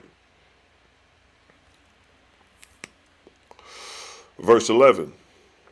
Consider then what thy grade shall be, which shall be according to thy hairs, as to their grade in the place where they are born.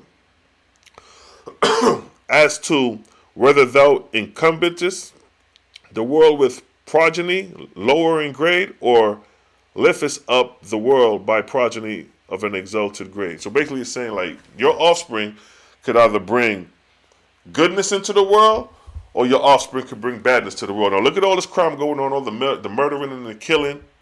Those offsprings, their parents is responsible for that. You're responsible for your child. You have your child from the day he's born to the day he's able to be conscious and rationalize and think for himself. You're responsible for making him what he is. So every child is a reflection of their parent.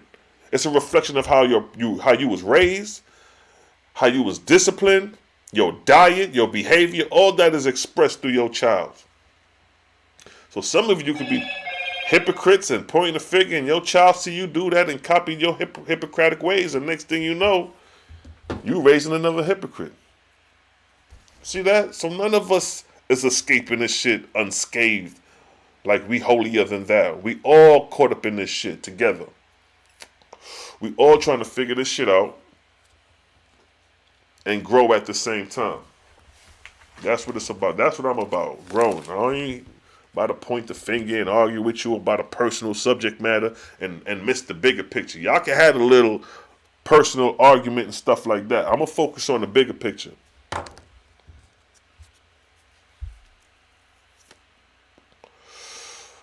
Be wise as to the selection of thy partner, as to the purity and righteousness, but be not deceived by such as eat not flesh merely. See that? It says, be not deceived by those who eat flesh not merely. So it's like I said earlier, if you a vegetarian, that don't make you holier than thou. You don't make it just because you stop eating meat and fish. It's a good thing for your health because your body's gonna, retain more alkalinity and it's gonna neutralize the acid. That's a good thing for the physical body, but that's not it. Don't be not deceived because you're a vegetarian or you don't eat meat or you a vegan. A lot of vegans are very arrogant and egotistical. I'm not a vegetarian, I'm a vegan. Oh, I don't drink dairy, I eat leaves only. Fuck out of here with that bullshit. That's your ego and your pride speaking now. Although you purifying your body, now you allow your mental to become impure. So again, like the verse say, be wise as to the selection of thy partner as to purity and righteousness, but be not deceived by such as eat not flesh merely. For the purification of the corporeal body,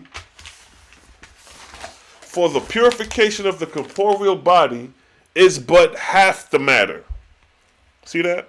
Purification of the body is 50%. That's just half. Look for one who is pure in spirit. Bam. Grand opening, grand goddamn closing. So if you a hypocrite, guess what? You ain't pure in spirit.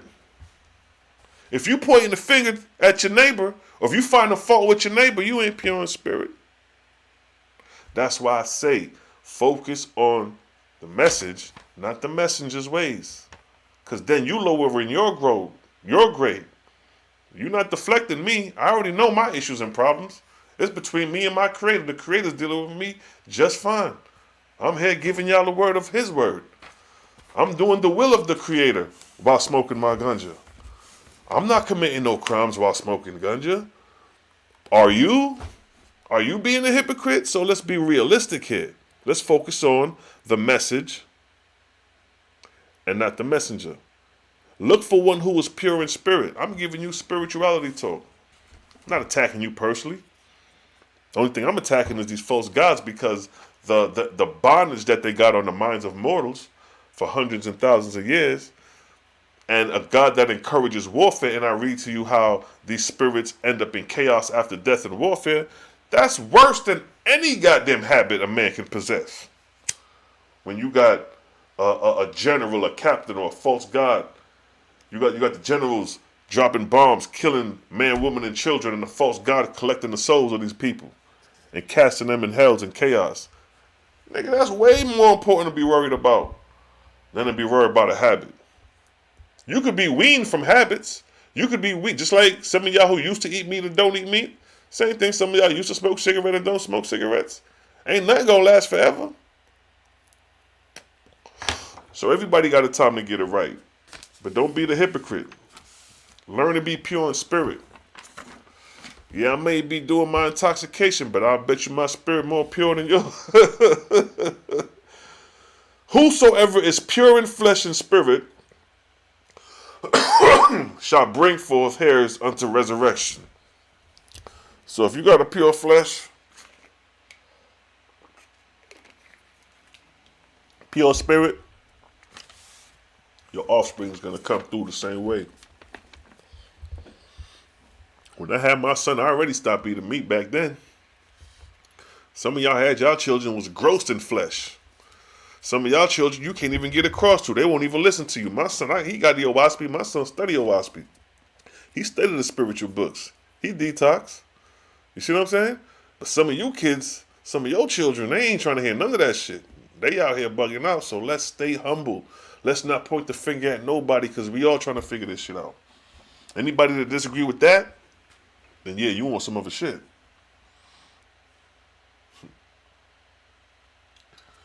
Jehovah is Satan. People will say all type of things. People say all type of things. Now, all right, we moving on.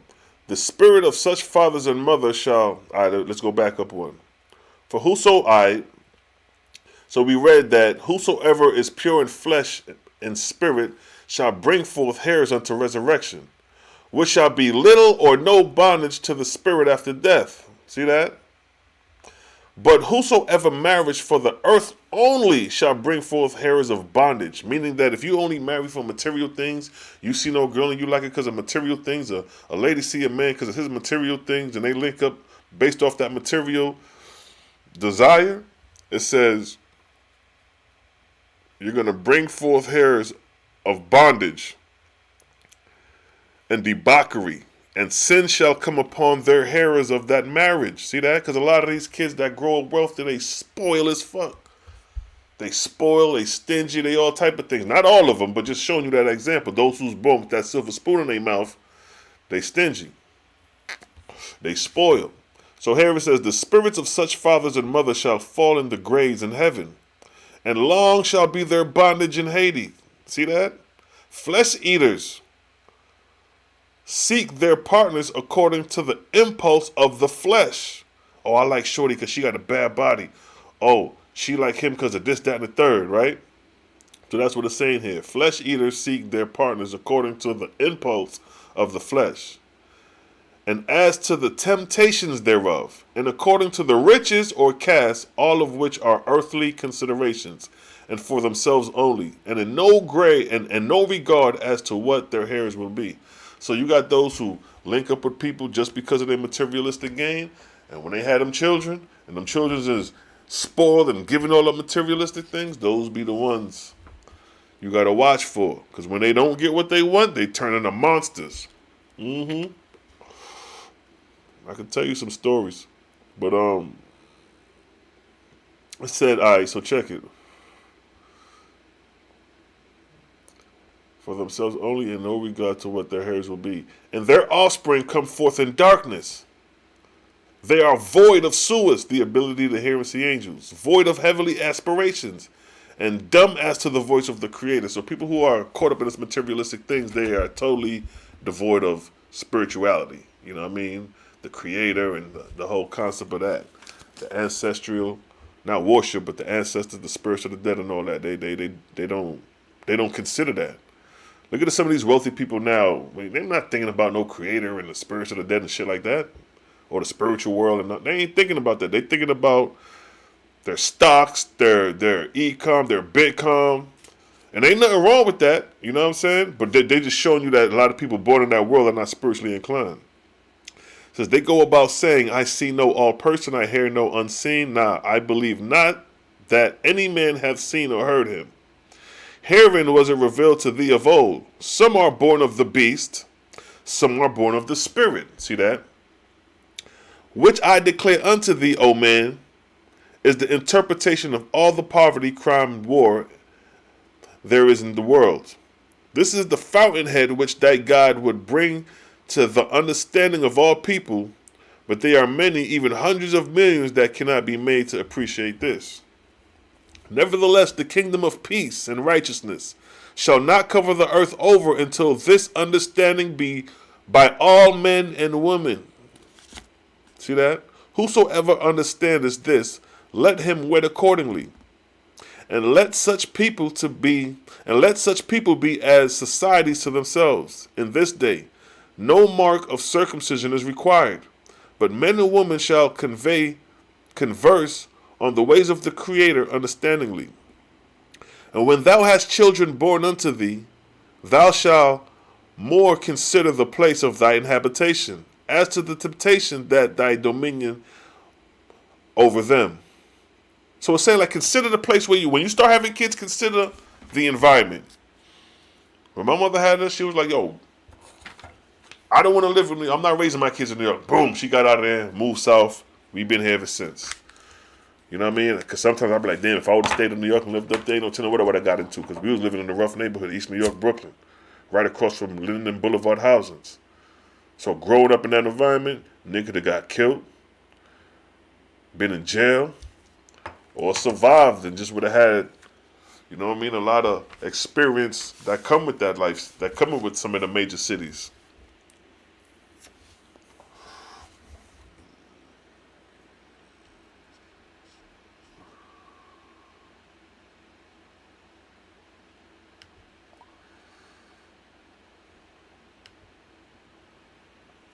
They don't know who Jehovah is, Cal. They speaking out the ass of their mouth, man. No chapter and verse. What does it say right here? According to the text as it is written. If you ain't coming with according to... See, when I open up the phone lines and I start taking calls and start taking video, if you not coming with chapter and verse, if you not coming according to whatever holy book you stand on, if you stand on the Bible, if you not coming with thus saith the Lord, and then give your narrative according to that, I ain't trying to hear it. I'll hang up the phone. Soon as I see the ignorance, click. Because we're not doing that here.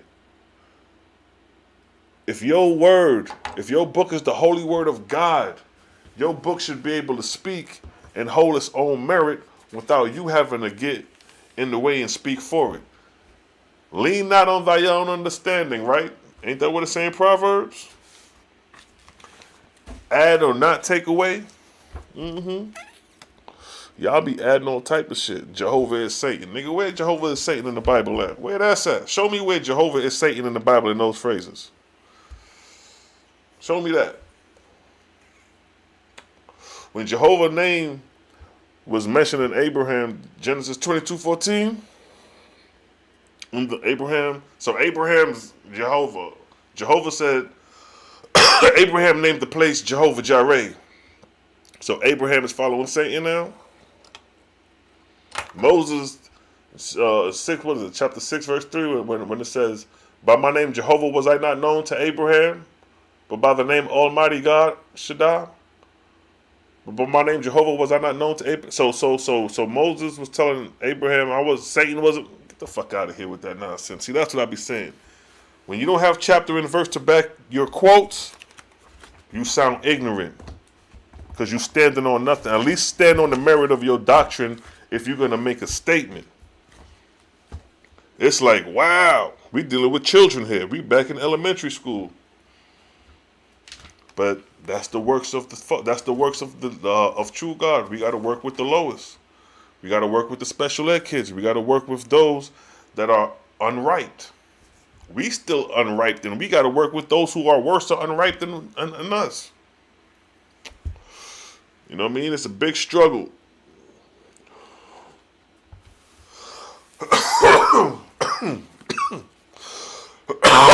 Some good bud right here. You know what I mean? Medicinal. Yo. So check this, right?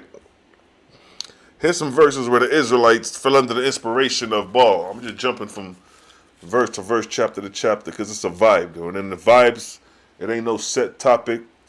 We just vibe out. Sooner or later, I come with some doctrine, some narratives. But right now, we just vibing, because this is how we do. Devil. These dudes be coming up with some word terminology. So now, it states here, in the book of Esther, chapter 11, verse 6, the Israelites made a mortal king, and by their behavior said, rather man than Yahweh, Jehovah. Behold, we will have the Lord with us to fight our battles. And Baal, god of the adulterers, heard and saw and gloried in course. And he hastened to the scene with millions of his angel slaves to inspire the Israelites to glory in the Lord Adonai and God El, whom he assumed to be. So Baal assumed to be the Lord God of the Israelites. And millions of the Israelites fell beneath his power and became his spiritual slaves. See that? Millions of the Israelites fell beneath his power and became his spiritual slaves. The others, still steadfast in the secret oral rites, remaining true to the secret name person of Eoah, in parentheses, Jehovah, in parentheses, Eoah. See, the OAHSPE be revealing to you how the false gods gained inspiration over these Israelites. And these Israelites till this day call on the name of Lord and God. The Israelites are confused because in one breath they'll say, thus saith the Lord, but then in another breath they'll say Yahweh. So they're giving all these attributes to the Creator. All these different attributes that are not of the Creator. Lord is a title bestowed on an angel. That's like saying president and vice president. You're not going to confuse that with the Creator. But time after time, we got to constantly expose that these false gods, that's exactly what they did. They hoodwinked you to believe that they are the Creator. Because just like what the verse said, what did it say? To glorify in the Lord God who he assumed to be. These niggas is assuming to be somebody they not. You following a God that's assuming to be somebody they not. And that's the God Baal in this instance. This is before Luamung. Before Luamung gained inspiration over the Israelites, Baal had inspiration over the Israelites. When did Baal get inspiration over the Israelites? 11th, 10th century BC, when the Israelites finally made their way into the land of Canaan. When they battled with Amalek and tried to destroy the Canaanites, but they couldn't. They didn't. And then they ended up following the ways of the Canaanites. Imagine that. The people you tried to destroy, you end up following their ways. You end up following their ways generations after. Really? That's what we're doing? Mm-hmm.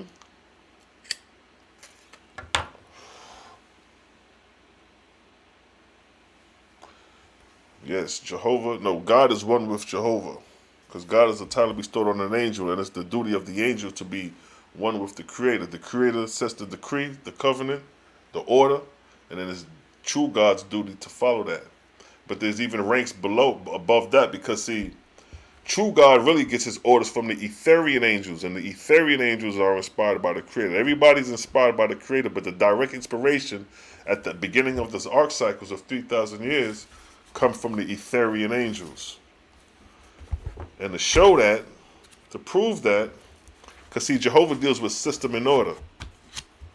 So a lot of times it's a chain of command we're dealing with. More advanced angels that are more prone to the ways of the Creator that teaches us.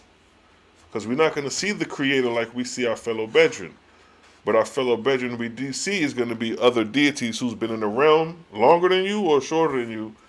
And we all learn from each other. But we really learn from those who've been in the realm longer. So now,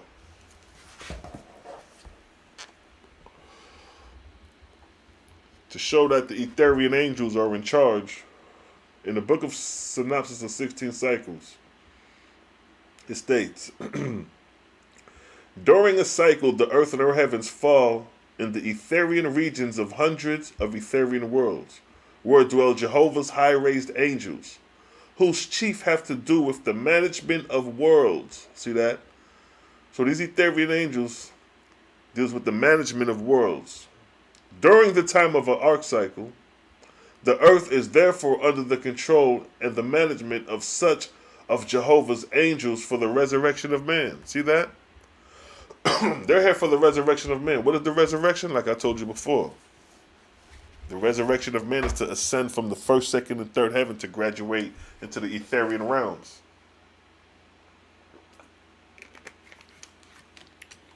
Who managed the arc cycle?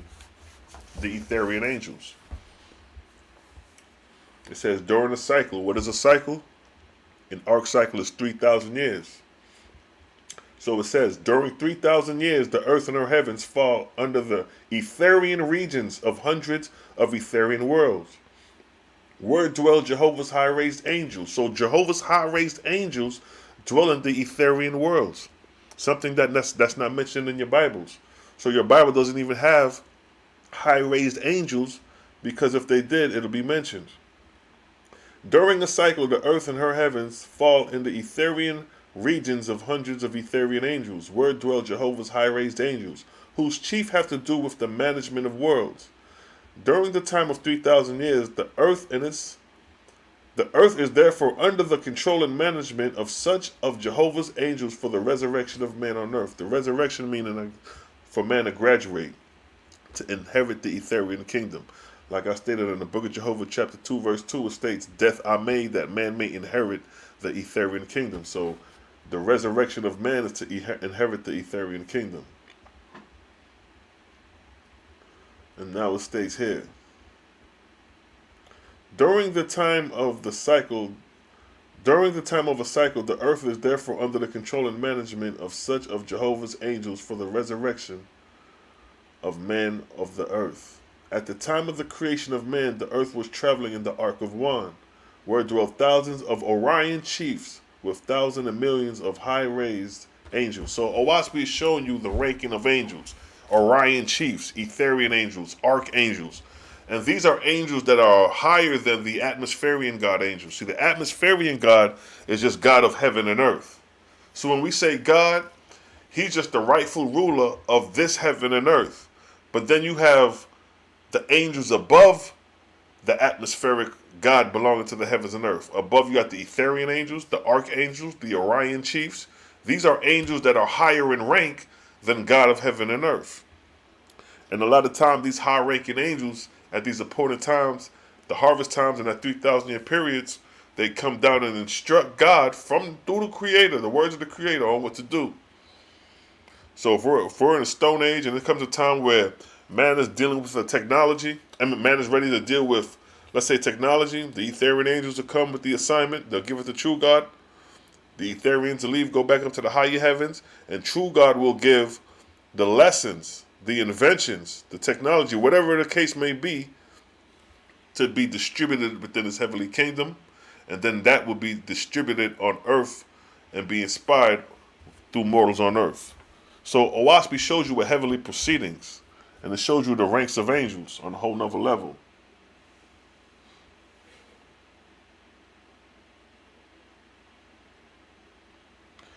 Yeah, if it's war, count them. I feel you.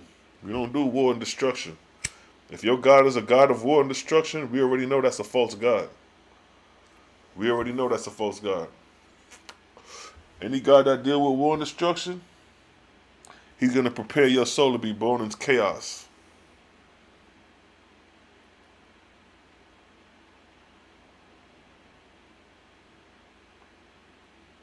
Well, are each angel selected during the arc of time? Well, the way it works is that the way the angels become selected is based off the grades. So you're graded from 1 to 99. So the higher your grade is the higher your elevation or the higher your rank will be. So the highest grade you could get is 99. After 99, you graduate into the Etherian realm. So that's how you're selected through the grades. So if God is true God, rightful ruler, sitting in the third heaven, and harvest time is about to come, and it's angels that's going to be coming from the second heaven to the third heaven, those selected that's going to be coming from the second heaven to the third heaven will be based on their grade. So if their grade is like an 89, a 92, 91, those angels will be selected to come into the third resurrection because their grade will be suitable to sustain themselves in the light of that realm. But if they dealing with a grade 62, 63, they're not going to be eligible to enter the realm of the third resurrection.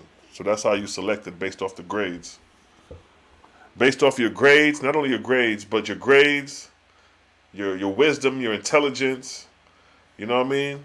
Your ability to do many things. It's a lot that come with it. Harvest, exactly.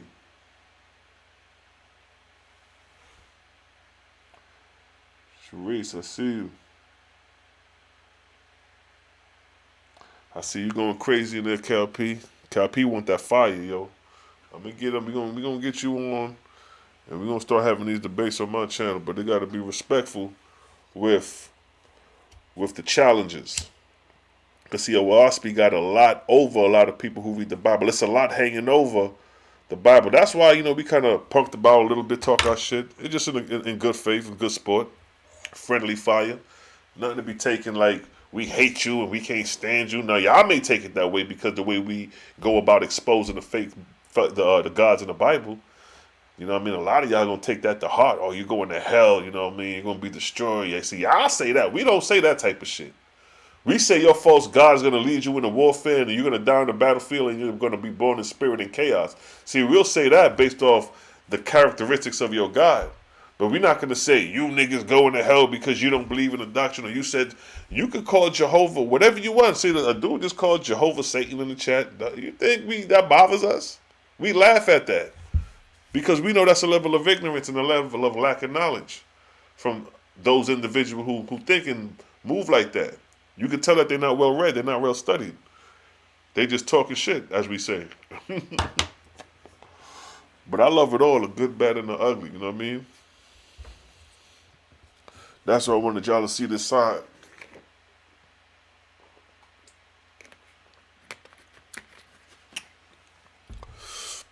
That's why I wanted y'all to see this side. The real side. Like in the Matrix, when the nigga Neo, Morpheus told Neo this is the real, and Neo couldn't handle the truth. He said, get me out of here. That's like that. Damn, Selah, that's Selah like, let me get out of here. Yeah, go. You can't take this, move along. Go back to the ways of your folk. Gotta find you a fakist that is moving like a fakist, pretending to be something they're not. I'm not pretending to be something I'm not. I'm just reading this information, giving you this knowledge, and I love it. And I can care less of the haters, and I love those who moving forward with us. You know what I mean? Those who serve the Creator. We on the same page. You know what I mean? With the book or without the book. Because anytime you get knowledge, you're going to get it from the book. You're going to know it. Then after a while, you put the book aside because you're going to have it in your head. And to have it in your head, you're going to be living out what you've been taught. You know what I mean? You live what you know. If all you know is how to rob, if you grew up robbing people and that's all you know, that's all you've been around, that's what you're going to do. You're going to practice what you know. But the only thing we robbing is the souls of the followers of the false gods back to the Creator. That's who we robbing. We robbing the souls of the followers of the false god to bring them back to the Creator. How that sound?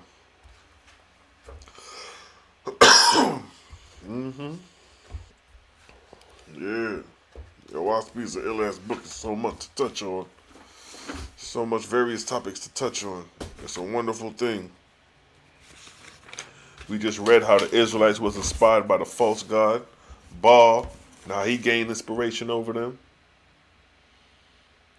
And then even the goddess Ashtaroth gained inspiration over the Israelites at one point. That's why the image that they have of Jehovah or Yahweh is during the Persian period. I think like 9th century. When the Persians conquered the land. When they took over Egypt and all that.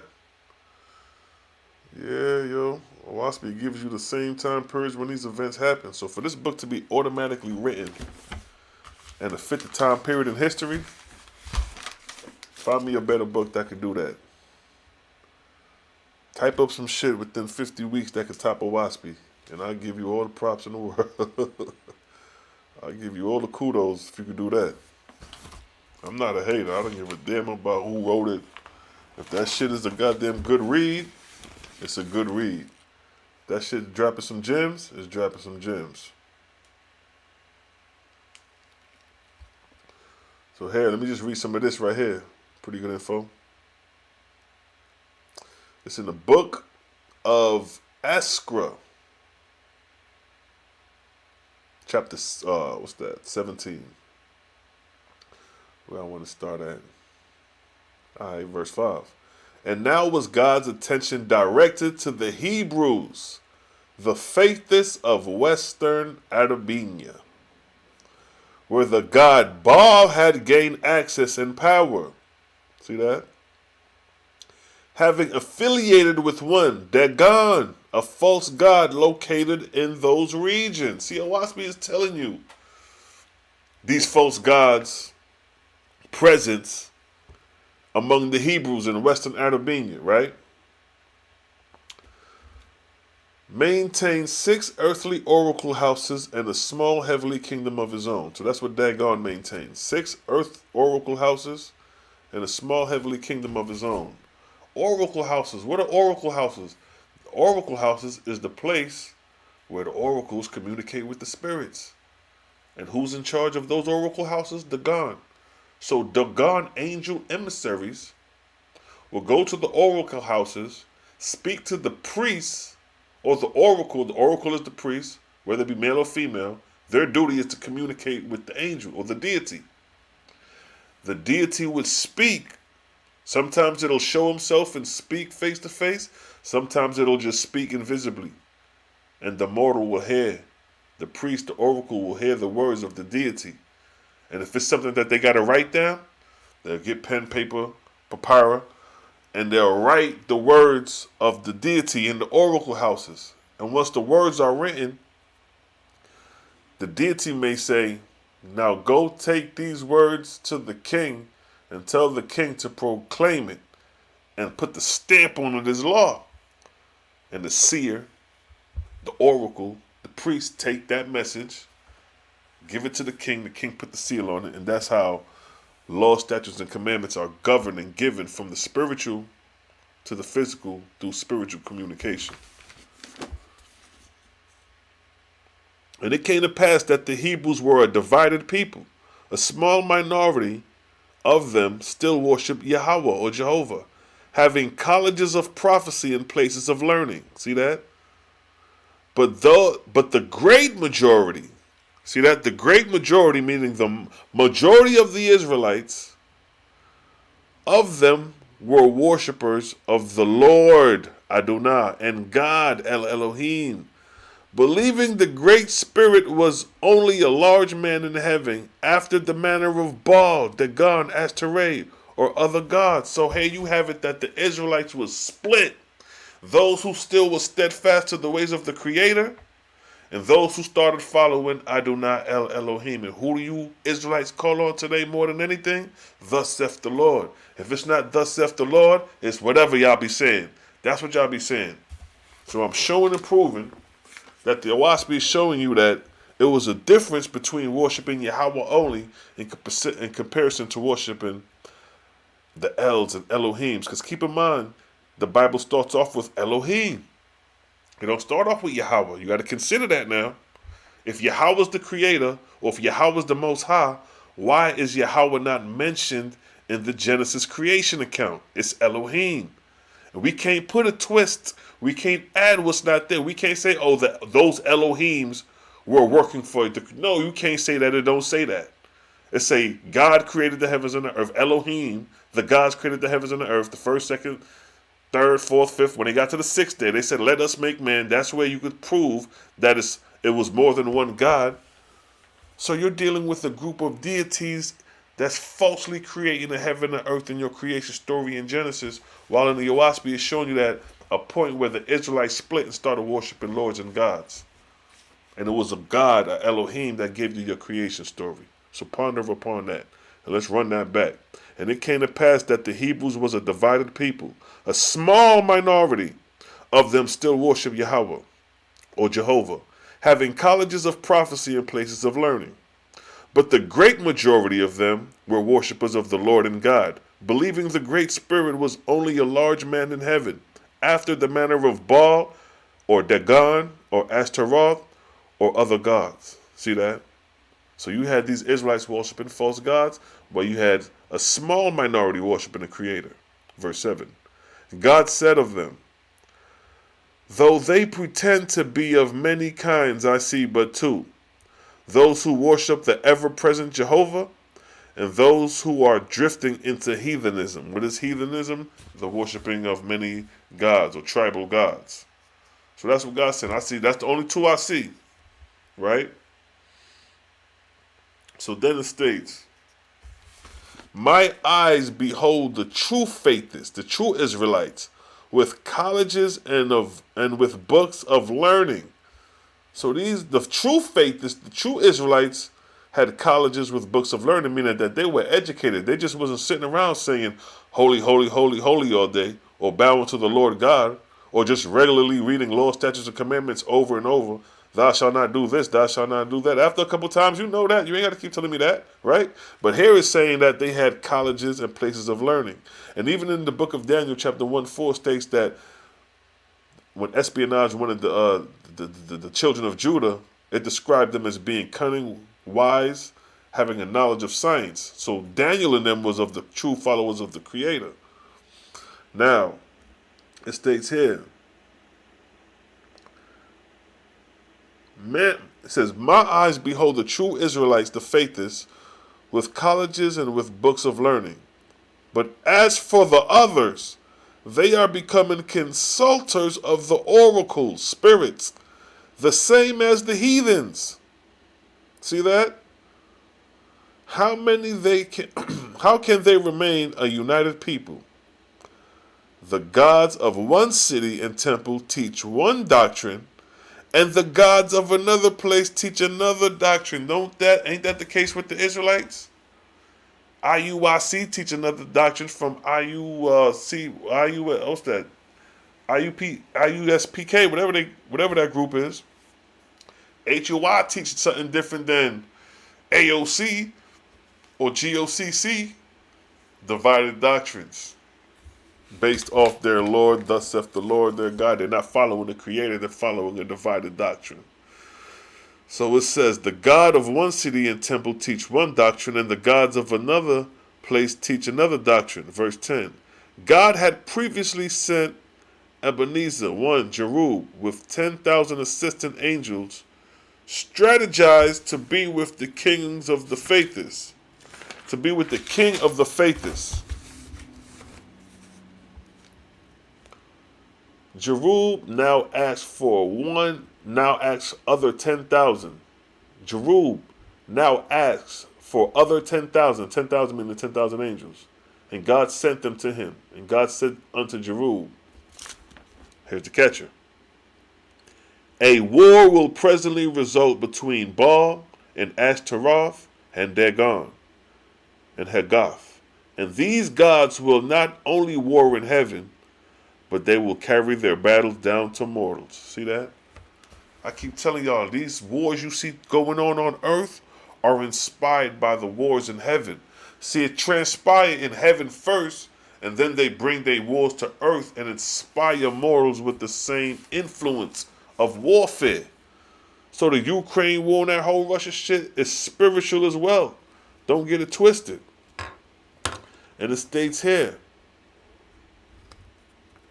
verse 12, and the Israelites will not only forsake their ancient doctrine of peace, see that? Of peace, but will become great warriors. King David was a great warrior, and a whole bunch of others was great warriors. But against other nations and peoples and against one another. See that? So when the Israelites entered Canaan, and they divided the north from the southern tribe, the northern tribe from the southern tribe, they started warring among themselves. They warring with the Canaanites. So all this war going on in that little ass region, that's where there's no remnants and no evidence of history for the Israelites and for a lot of these Canaanites and some of these other tribes that the Bible mentioned that occupied those lands, because they was living in such close quarters that it was warfare when one tribe disagreed with another. That's like for example, the Caribbeans. If you West Indian, you know what I'm talking about. Like the Caribbeans is divided up. We all united. But when Carnival come around, islands make certain clashes, you know what I mean? Some Jamaicans may feel that, oh, it's too much calypso and soca playing Fire Bun, and the real hard-body calypsonians, they ain't hearing that. Bomb, it's a clash between that. You know what I mean? You know, so the same way Caribbeans clash among the islanders, the same way New Yorkers clash with people from the South, the Northerners versus the South, and the West Coast versus the East Coast, the same thing transpired with these angels in heaven. And then they inspire mortals with the same bullshit, with the same warfare. So now it states, better is it that these false gods win unto themselves as dutiful subjects 5 angels than 1 mortal. So we're saying better them to be warned doing what they do than to inspire 1 mortal with this shit. So that's how deep it gets, like trying to prevent these angels from inspiring mortals to do these things. Guard thou well all the colleges and prophecy against the emissaries of these false gods, and see to it that the worshippers of Jehovah have borne unto themselves a goodly number of prophets. This is an instruction by a true God given to the angel to watch over the Israelites for some generations, and the 4 wars to come, and how to protect the Israelites during this time. Well, those in service to the Israelites.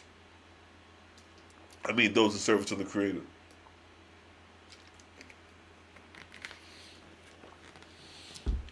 So OAHSPE gives you more of the details of the influence of these false gods over the Israelites.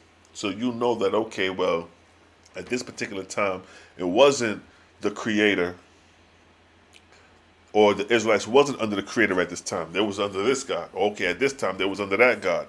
So it shows you these inspirations so you don't be caught up in thinking that all these Lord gods and lords is the Creator when it's not.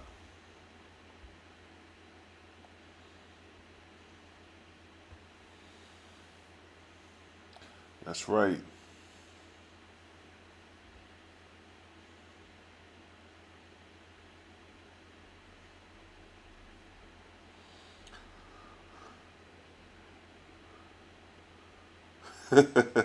Cal P, you wild. Boy, they don't even know what type of monster you is, yo. When we get the lives going, they'll see. They gonna be too much in their feelings. They're not ready, yo. We need some real motherfucking warriors, because a lot of people get in their feelings when we start exposing their God and they want to take personal shots. It's all good. Ain't nothing new. We ain't new to this shit. We been there. We do it. We got temperaments too. You know what I'm saying? You just ain't gonna talk shit and then, you know what I mean? Nigga ain't gonna say nothing, you know? We go back and forth. I know how to be good. I know how to be bad. You know what I'm saying? We all do, right? Sure, you've been pushed before plenty of times, right?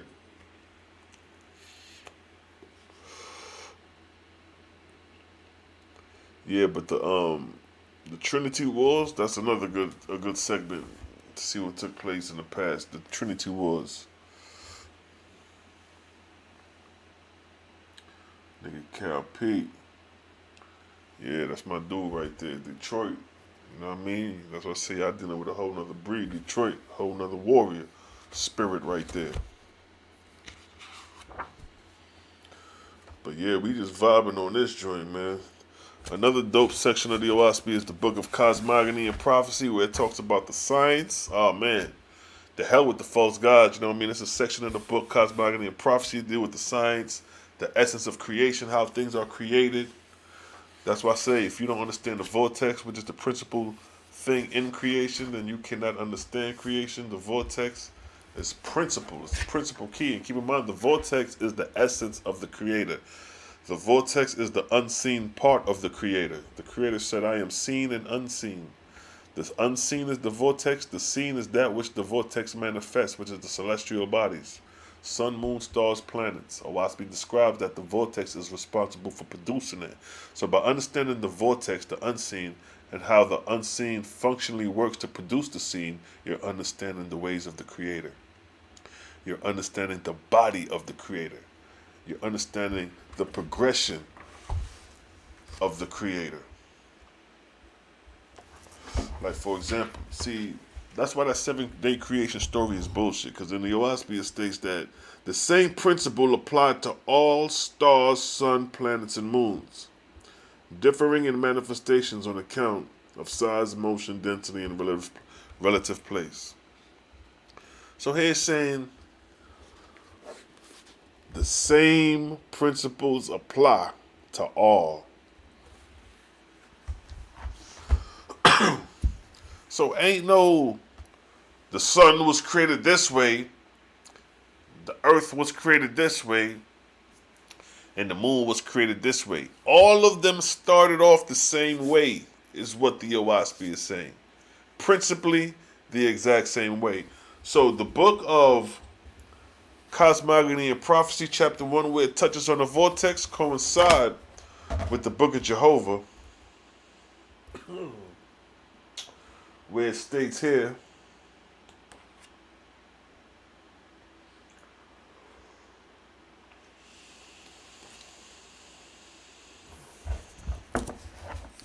see, the book of Cosmogony and Prophecy goes into the vortex. But in the book of Jehovah, when man, it was a statement said, man looked upward in prayer, desiring to know the manner of all created things. And by the way, this is the book of Jehovah, chapter 3, verse 2. Man looked upward in prayer, desiring to know the manner of all created things, both on earth and in heaven. And Jehovah answered him, saying, so the question is, he want to know the manner of all created things, both on earth and in heaven. And what did this verse over here say in Cosmogony and Prophecy? The same rules apply to all the stars, sun, planets, and moons, just differing in manifestation on account of most size, motion, density, and relative place. So let's do the precept upon precept. So coming back to the book of Jehovah 3, it states he's going to tell you the manner of how all created things are. The whirlwind made I as a sign to man of the manner of my created worlds. Let's read that again. The whirlwind made I as a sign to man of the manner of my created whirlwinds. So the whirlwind is a sign to man of the manner of how worlds are created. And it states here, as thou beholdest the power of the whirlwind gathering up dust of the earth and driving it together, know that even so do I bring together the Ajah, the Jai, the Nebula, and the firmament of heaven by the power of the whirlwind. By the power of the whirlwind created I the corporeal sun, moon, and stars. See that? sun, moon, and stars that compromised creation. And I commanded man to name the whirlwind and the Etherian firmament, and he named them vortices, a vortex and a warp. And then here's the catcher. Let's drop down. So right here we're discovering that the vortex, or the whirlwind, they're describing the whirlwind, which is basically a vortex. And then the catcher down here says, for each and every corporeal world created I a vortex first. So before any world is created, a vortex is created first. Now here in Book of Cosmogony and Prophecy, it touches on the nature of the vortex.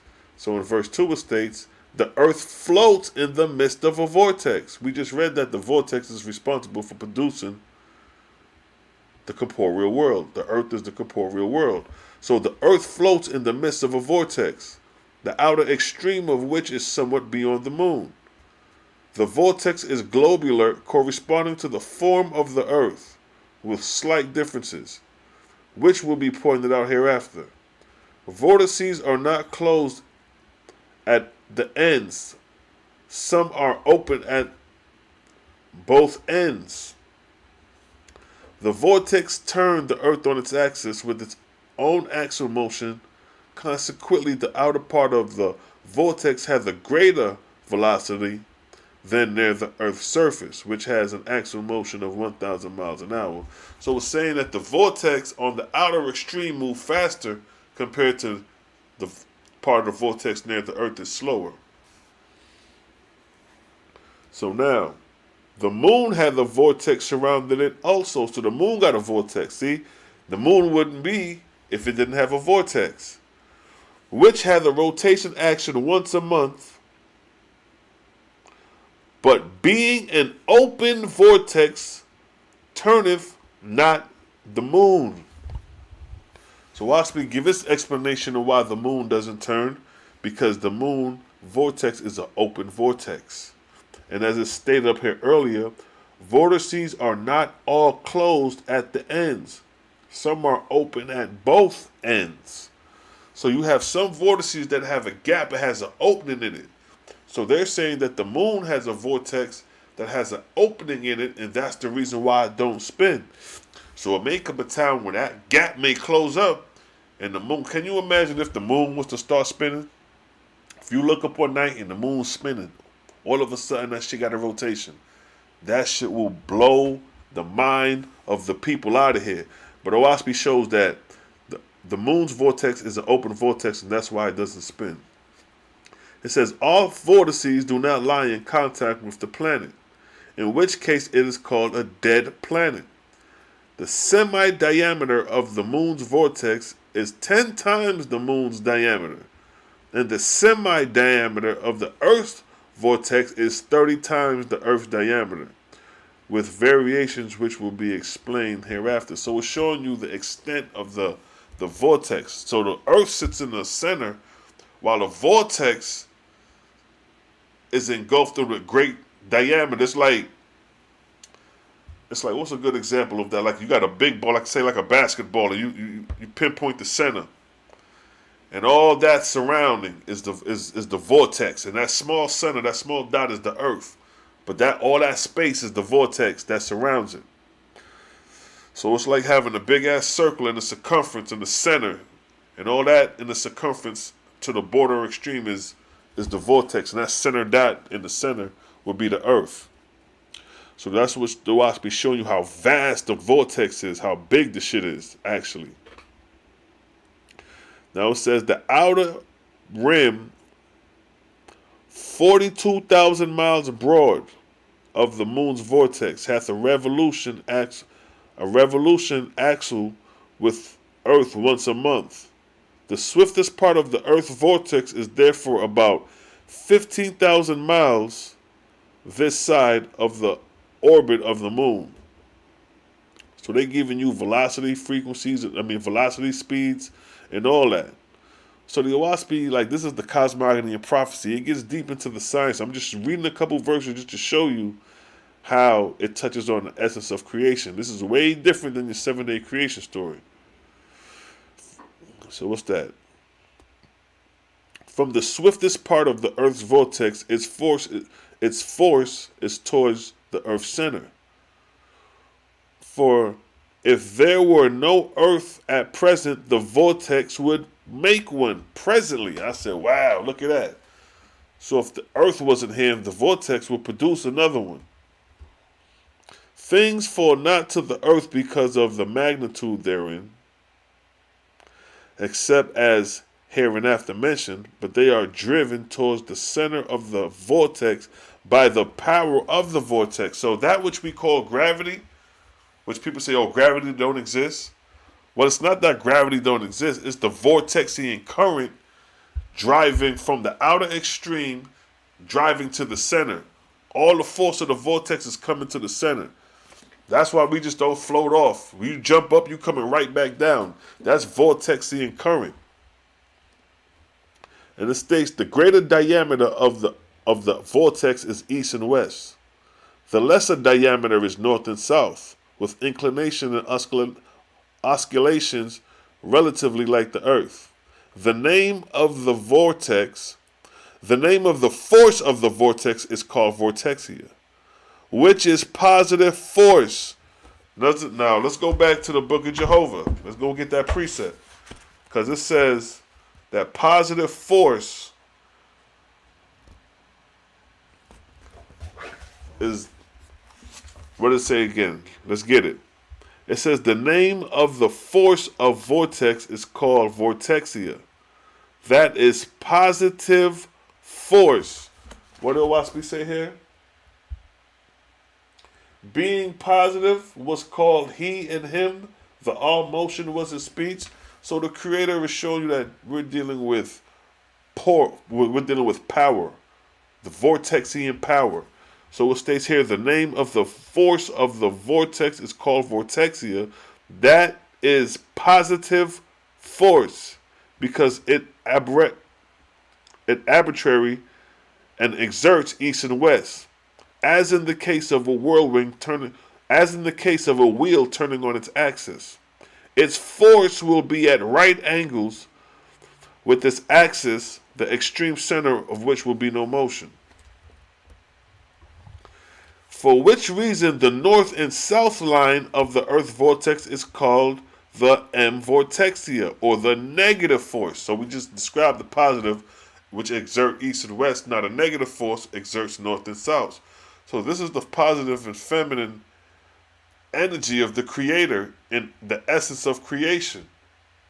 So it says that which, for which reason the north and south line of the earth vortex is called the vortex, or the negative force, for it is the subject of the other, as a whirlwind gathered up straw and dust, which traveled toward the center of the whirlwind and to the poles thereof.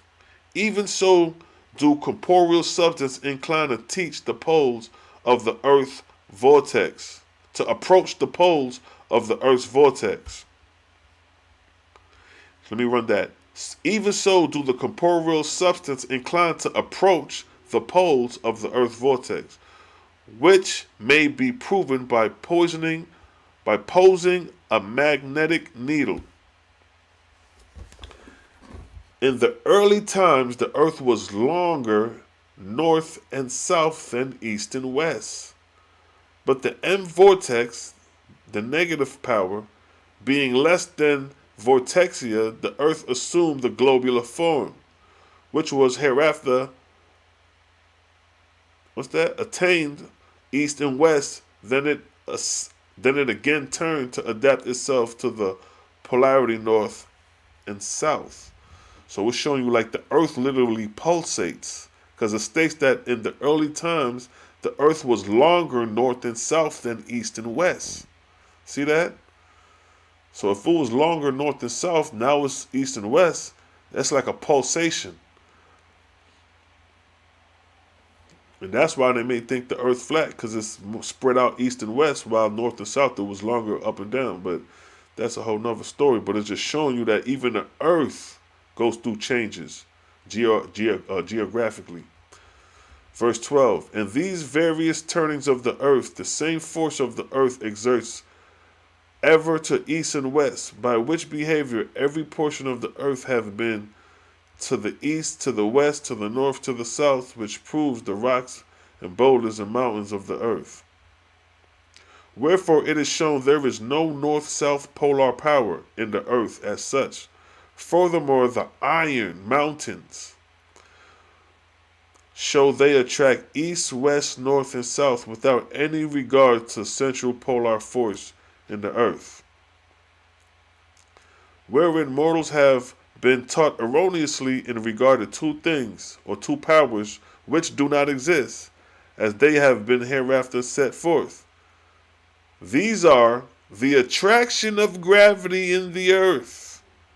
That shit don't exist, the OAHSPE is saying. And the North Pole magnetism in the earth. OAHSPE saying that shit don't exist. But it states this: the positive force of the vortex is therefore from the external toward the internal, and the negative force of the vortex is towards the poles, and in the ascendant toward the poles external from the sun. So like I said, this shit gets deep.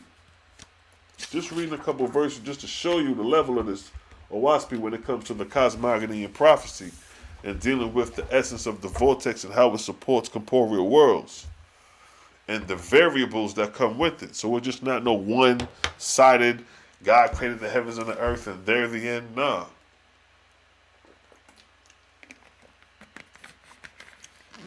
The Creator showing you the essence of His creation.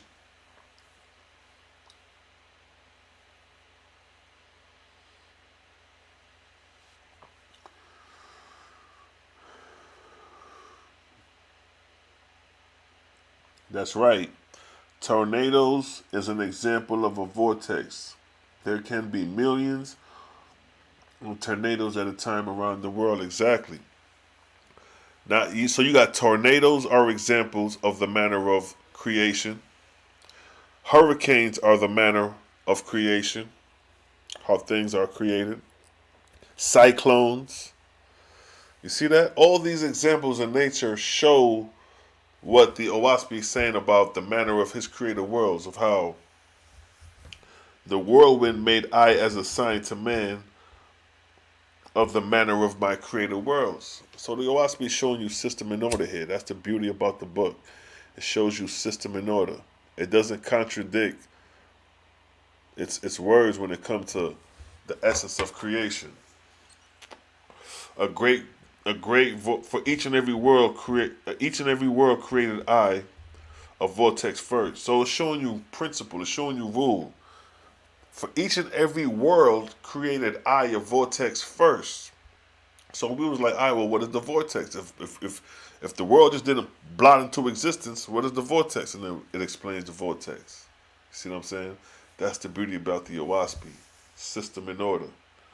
It says a great vortex created I for the sun, and within it, this vortex, and subject to it, made I the vortices of many of my corporeal worlds. So that's the solar system.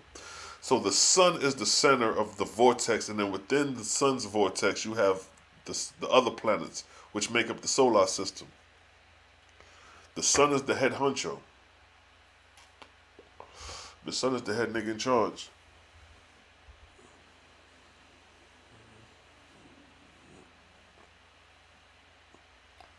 That's right, sis. That's right. Sister, staying focused. Staying focused on the subject matter. The manner of my created worlds. And then he says, think not, O man, that I created the sky a barren waste and void of use. Even as man in the corporeal form is adapted to the corporeal earth, so is he in the spiritual form adapted to my Etherian worlds. 3 great estates have I bestowed on man: the corporeal, the atmospherian, and the Etherian. Now that's chapter 3 of the book of Jehovah, verse 8. So in that verse is saying that it's 3 great estates I bestowed on you. The first is the corporeal, which we're in existence now, the physical realm.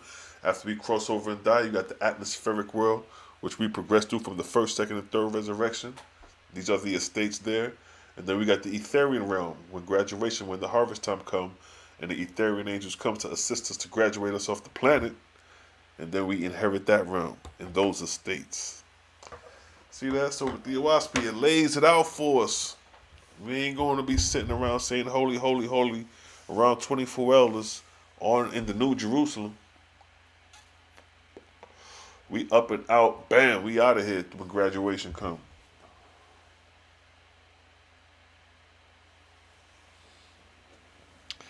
Yup. Big facts.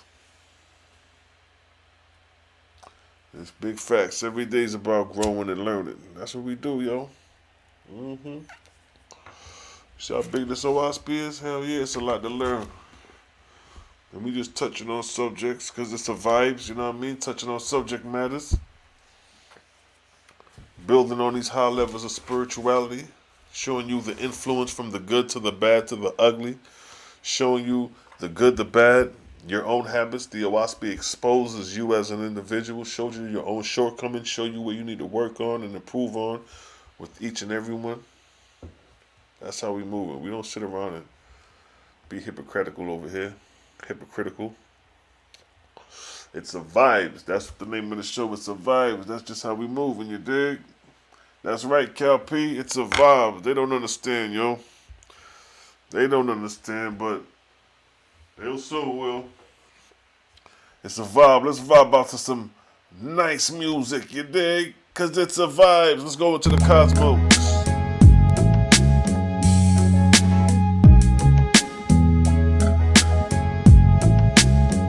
It's a vibes.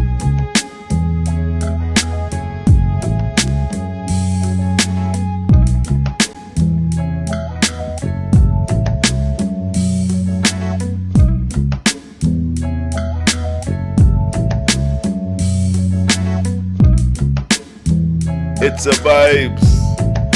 Let's vibe out, family. You see it? You see the screen? We in the cosmos with it now. We've been left the haters behind. Let the haters drown and sink. We in the ether now. You see the light? You see the starship? That's how we moving, baby. Moving through the ether. Death I made, that man shall inherit my Etherian worlds. What you beholding now is the Etherian worlds before your screen. All those worlds you shall behold. That's where we headed. Up and out.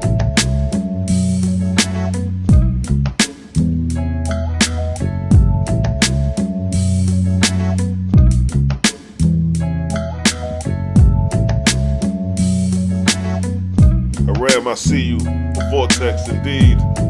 You see how we moving? Without the Vortex, there would be no existence.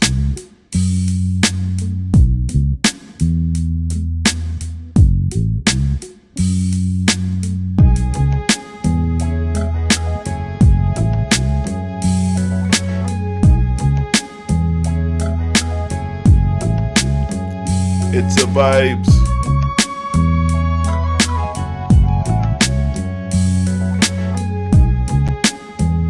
We're gonna raise the drudges up. We're gonna raise those beneath. That's the duty of the service of the Creator, to raise those beneath up. And that's exactly what we're doing. Let the drudges come. Let the feeders come. Let the engrafters come. We're gonna raise them up. That's the works of those who serve the Creator. In case those who forgot.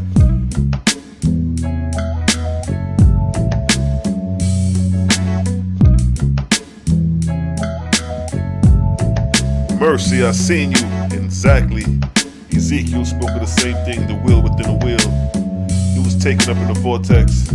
Even the Messiah, Yahshua, was taken up in the vortex. Or better yet, a cloud. And then the cloud rose up, but they see the cloud no more. He was taken up in a chariot. Yes, we have celestial connections to the cosmos.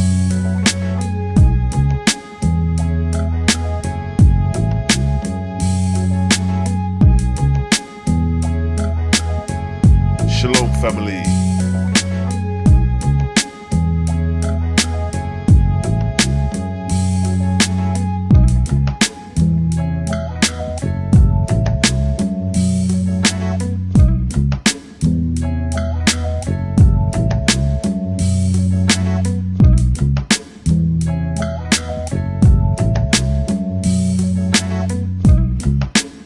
Wilson, I see you coming with the great questions tonight.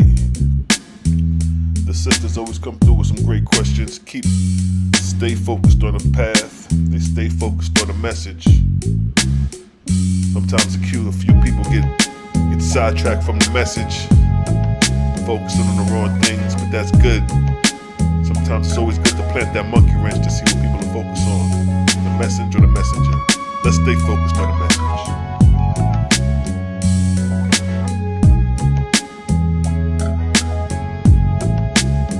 You want some tracks? Yeah, I got plenty tracks, King. It's a vibes, beloved. You know what I mean? Spirit of me, 16, right?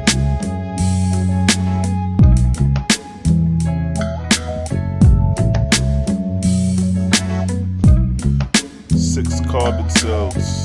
That's right. 6 electrons, 6 neutrons, 6 protons. 6 carbon electrons, protons, neutrons. Yeah, carbon cell. 666. The key component to life is carbon. That's right.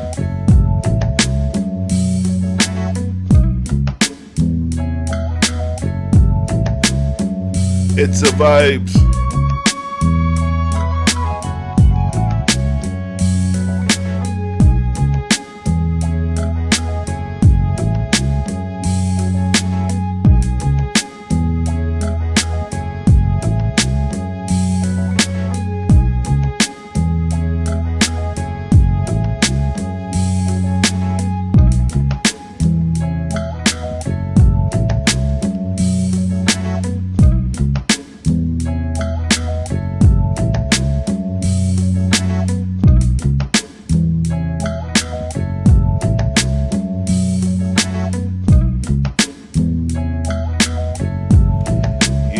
I take the tea every day. I detox every single day.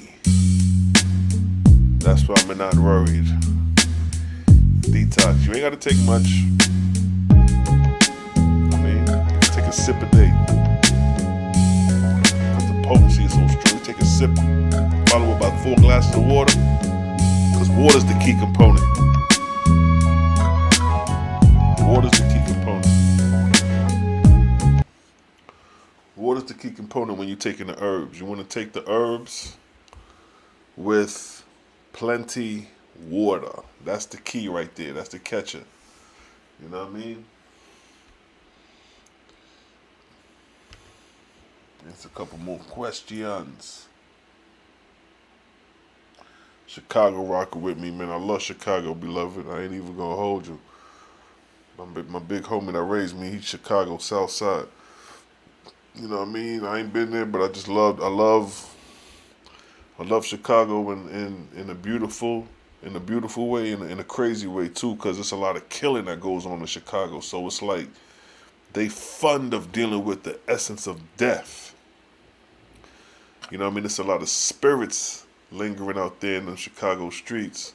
Same thing like with big metropolitan cities like New York City. You know what I mean? I love my New York City. When I touch down in Brooklyn, I'm home. It's like, I'm here. What's good? You know what I'm saying? So it's like, yo,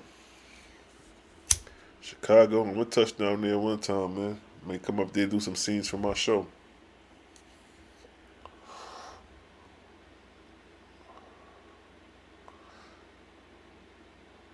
Yeah, Chicago, wow, yo, I love Chicago though. I gotta meet some good people from the shop, man. Thoroughbred motherfuckers, you know what I'm saying? Like, I don't be around like, I don't want to say normal people, but I be around people who been through some shit, you know? Not your average jokers you be around. Same thing with Detroit, man. My Detroit niggas, some thorough niggas, man. I met a lot of thorough cats from Detroit, man. They was about their business. They wasn't playing no games, man.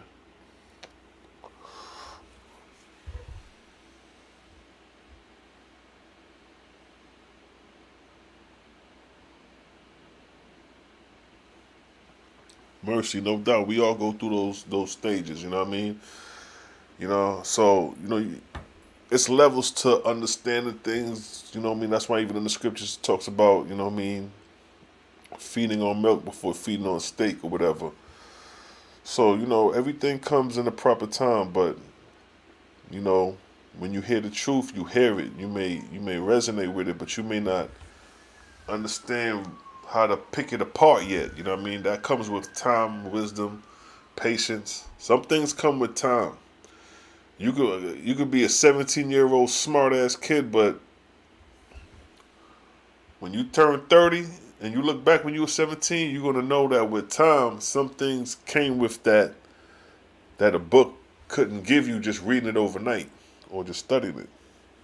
So with time comes the wisdom, and that makes the book more valuable because now you're living out some of the things that you've been taught.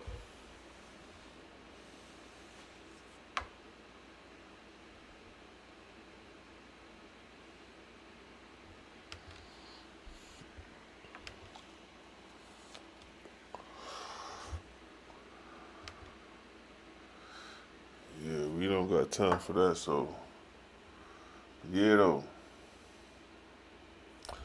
Blasphemous, you crazy, son.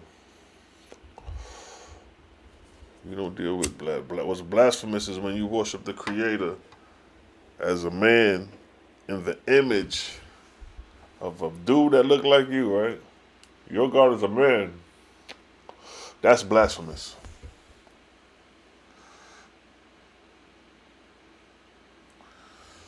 Nah, man. My thing is like, some things you gotta let people vent. Let them get it out. Let them vent. You know how long I've been dealing with this?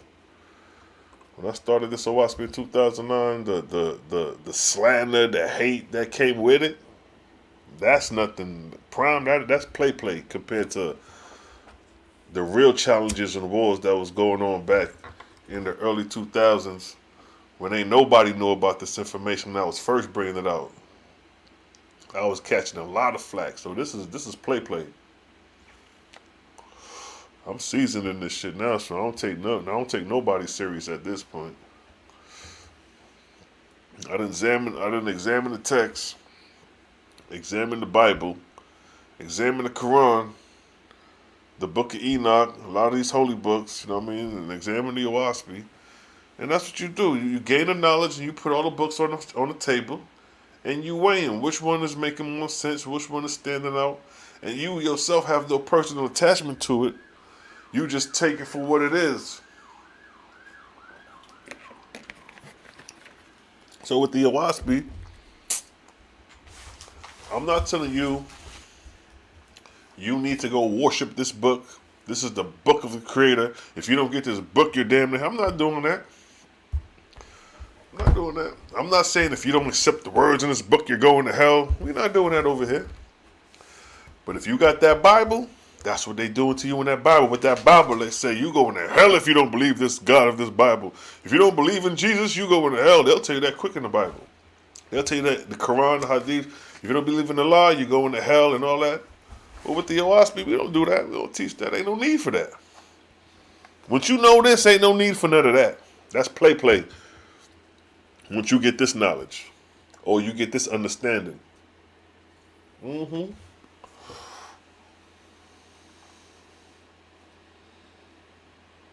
They false gods is play. Play.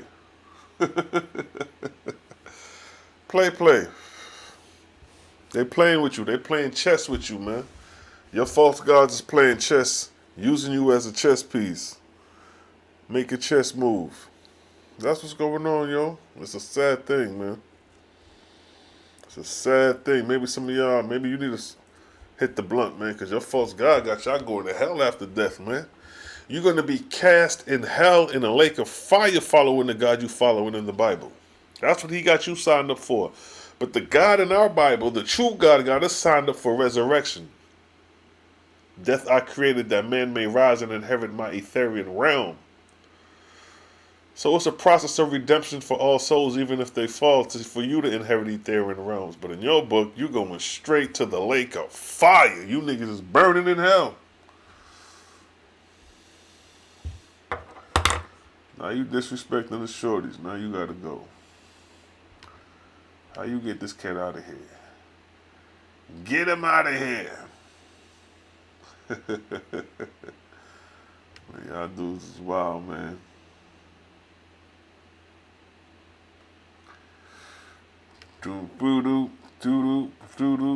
But yeah, man, it's love, man. We're going to continue to drop this knowledge, keep the lessons going, keep the vibes going, keep the inspiration going, keep the smoke going. You know what I mean? Get the message and keep it moving. Because it's a vibes, you dig? Ran through a couple vibes for y'all tonight. Touched on the pyramid that one time. I'm going to touch on Campilia one of these days. The Indian prophet. There's so much that I don't be touching on in this book that I could touch on, but I just want to keep driving in your head about these false gods, because that's what it really boils down to. It's the gods that got people doing what they doing. If you're religious, according to your God is why you doing what you doing.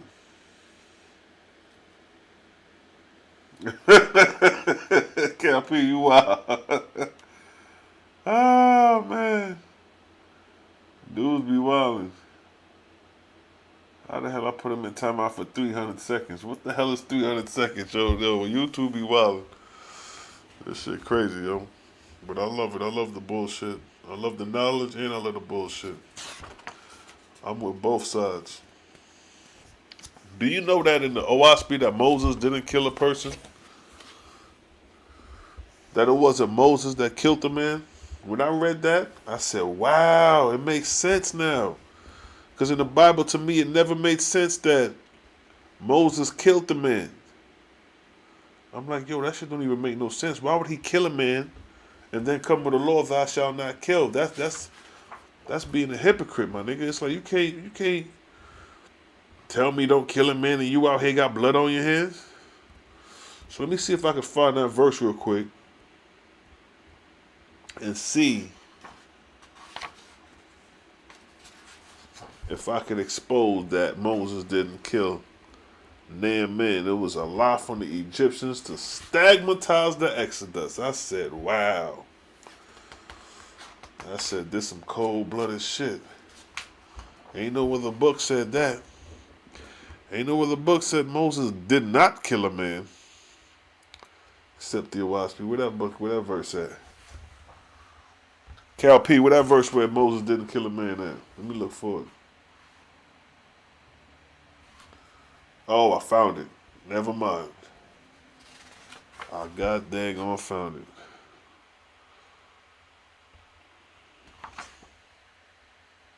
Alright, check it. Bam. Miss Grumpy. So check the verse. Here's the verse. Now in your Bible, damn, is my phone still on? Let me see. Alright. I'm gonna read in the Bible where Moses killed the man.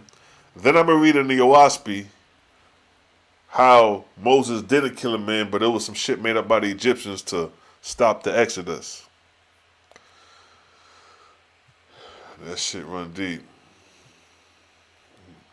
All right, here we go. Let me see. All right, where we at with it?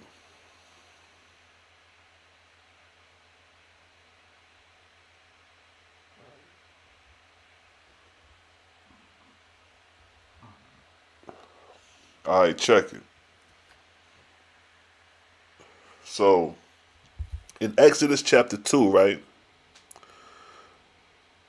Verse 11, I'm going to start there. It states, years later after Moses had grown up, he went out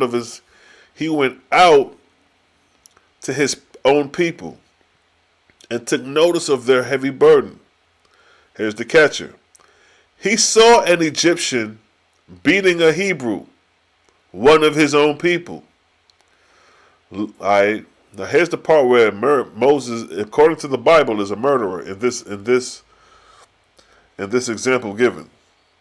He saw an Egyptian. First he seen somebody fight. He seen two people fight, and one of them is his bedroom, another one is an Egyptian. Then he said he looked around and seen no one else. And he killed the Egyptian and hid him in the sand. Going out the next day, Moses noticed two Hebrew men fighting right in front of him. And he told the one who was at fault, "Why did you strike your company?" The man replied, "Who appointed you to be an official judge over us? Are you planning to kill me like you killed the Egyptian?" Yo, look at that. Moses done killed an Egyptian for his own brother. He murdered the Egyptian. He ain't kill him. He murdered the Egyptian because that was intentional. It wasn't in self-defense. It was intentional. Because he seen two dudes fighting. He could have kept it going and say, "You know what? I ain't getting into that. Let me let them brothers handle that." He could have said that. But instead, he said, "You know what? I'm going to kill that Egyptian and bury him in the sand." And that's what he did according to the Bible. And then the next day, he don't see two Egyptians fighting another Hebrew. He see two Hebrew men fighting. And then one of the Hebrews said, "What? You gonna kill me like you killed the Egyptian?" Look at the mind state. That sounds like some straight nigga shit going on today in the hood. This is some hood shit. If you've been through the hood and lived in them trenches and seen bullshit go down, this is bullshit right here. Right here in the OAHSPE where it states. Look at this. Make this make sense. He saw an Egyptian beating up a Hebrew, one of his own people. Looking around, seeing no one else, he killed him, the Egyptian, and hit him in the sand. Going out the next day, Moses noticed two Hebrew men fighting in front of him, and he told one of them, his foe, like, "Man, why you strike that dude, man? Come on, man. Y'all brothers." The man replied, "Who appointed you to be official judge over us?" Like, nigga, fuck you. That's what he's saying. Who is you? In hood terms, that's what he's saying. He said, "Are you planning to kill me like you killed the Egyptian?" See that? This what's going on here. Now let's hold that thought. And let's go to the OAHSPE, because I told you that in the OAHSPE, Moses didn't kill a man. So we just read a whole narrative when Moses killed the man. So if that didn't happen, how did this narrative come about? Let's go to the story of Moses in the OAHSPE in the book of the Ark of Bond. What chapter this is? Let me see. Where we at with it?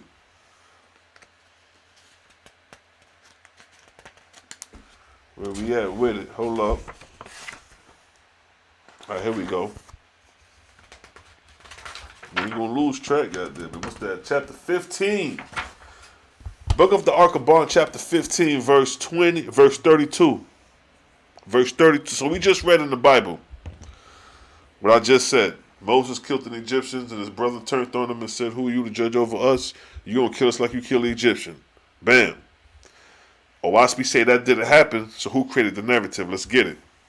Chapter 15, verse 32, book of the Ark of Bond states, "And the oracles of the Egyptian prophesied that when the Israelites were once out of the country, they would unite with the kings whereto Moses had been ambassador, and then return and overpower the Egyptians." So this is something that the Egyptians thought that Moses was going to do. So it states again, it says, "And the oracles." We read earlier about oracles. Oracles are the spirits or the priests who communicate with the spirits. So he says, "And the oracles of the Egyptian prophesies." So they lying on the Israelites saying that, yo, if you let these niggas go, this is going to happen. When the Israelites were once out of the country, they would unite with the other kingdoms whereto Moses had been ambassador, and then return and overpower the Egyptians. So that's what the oracles is prophesizing to the Egyptians. Here is the catcher right here. Here is the catcher. Verse 33. "And in order to stigmatize Moses, they," who was they? The Egyptian, "said, he fled away from Pharaoh's palace because he had seen two men, an Egyptian and an Israelite, fighting, and that Moses slew the Egyptian and buried him in the sand. And the records thus entered the report in the recorder's house. See that? These niggas made this shit up. It's stated again. In order to stigmatize Moses, they said, meaning they made some shit up and said, he fled away from the Pharaoh's palace because he had seen two men, an Egyptian and an Israelite, fighting, and that Moses slew the Egyptian and buried him in the sand. And the records thus entered the report in the records' houses. And this is the record you have in your Bible today that Moses killed a man, where they're showing that it was the Israelites, it was the Egyptians, that it was the oracles that prophesied against the Israelites, and they used that to stigmatize Moses and the Exodus by creating that lie. Now, verse 34 states, Moses was of tender heart, and he inquired of the Great Spirit, saying, will ever a voice of justice speak for my behalf? Jehovah through his angel answered Moses, saying, listen, saying, suffer thy enemies to put on record what they will. For the time will surely come when the truth shall be revealed unto men, which you're getting now. Pursue thy course, for it shall show that thou dost still visit the king. Wherefore, has thou fled as the records state, thou would not return with the report hanging over thy head. So he's saying, yo, let them write that shit, because if that shit was true, you wouldn't return with that report hanging over your head. So it states that, yo, they actually created that shit, made that shit up, and lied on Moses.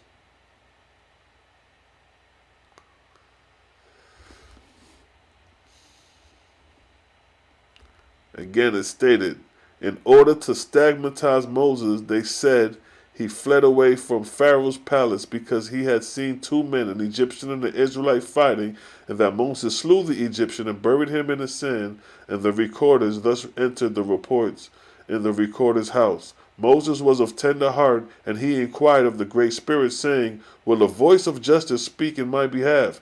Jehovah through his angel answered Moses, saying, suffer thy enemy to put on record what they will. For the time will surely come when the truth will be revealed unto men. Pursue thy course, for it shall be shown that thou dost still visit the king wherever.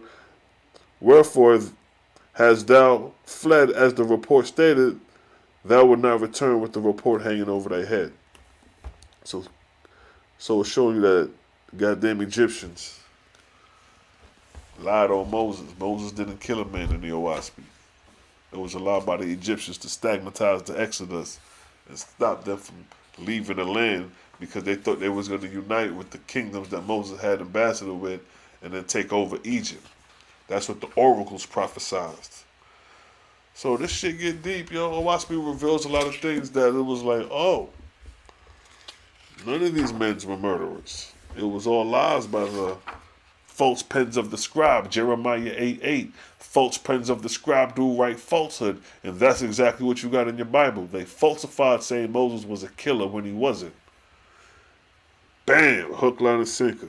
Got him. Got him.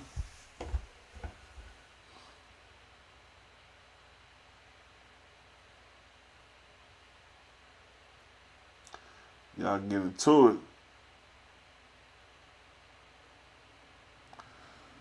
Yeah, Hebrew, Avrim, means those who have crossed over, verb action, and doesn't necessarily describe a nationality, but an event, a migration of people moving from one place to another. That's definitely what Hebrew means. But to be an Israelite, according to the OAHSPE, is to be initiated in the oral tradition. You know what I mean? You don't have to necessarily have to be of a bloodline to be initiated in the oral tradition, but then there is bloodlines that do have initiations of oral traditions. On the blood lineage level, and don't just on a band of brothers initiating like the Essenes. It's kind of like a band of brothers, although they were Israelites too.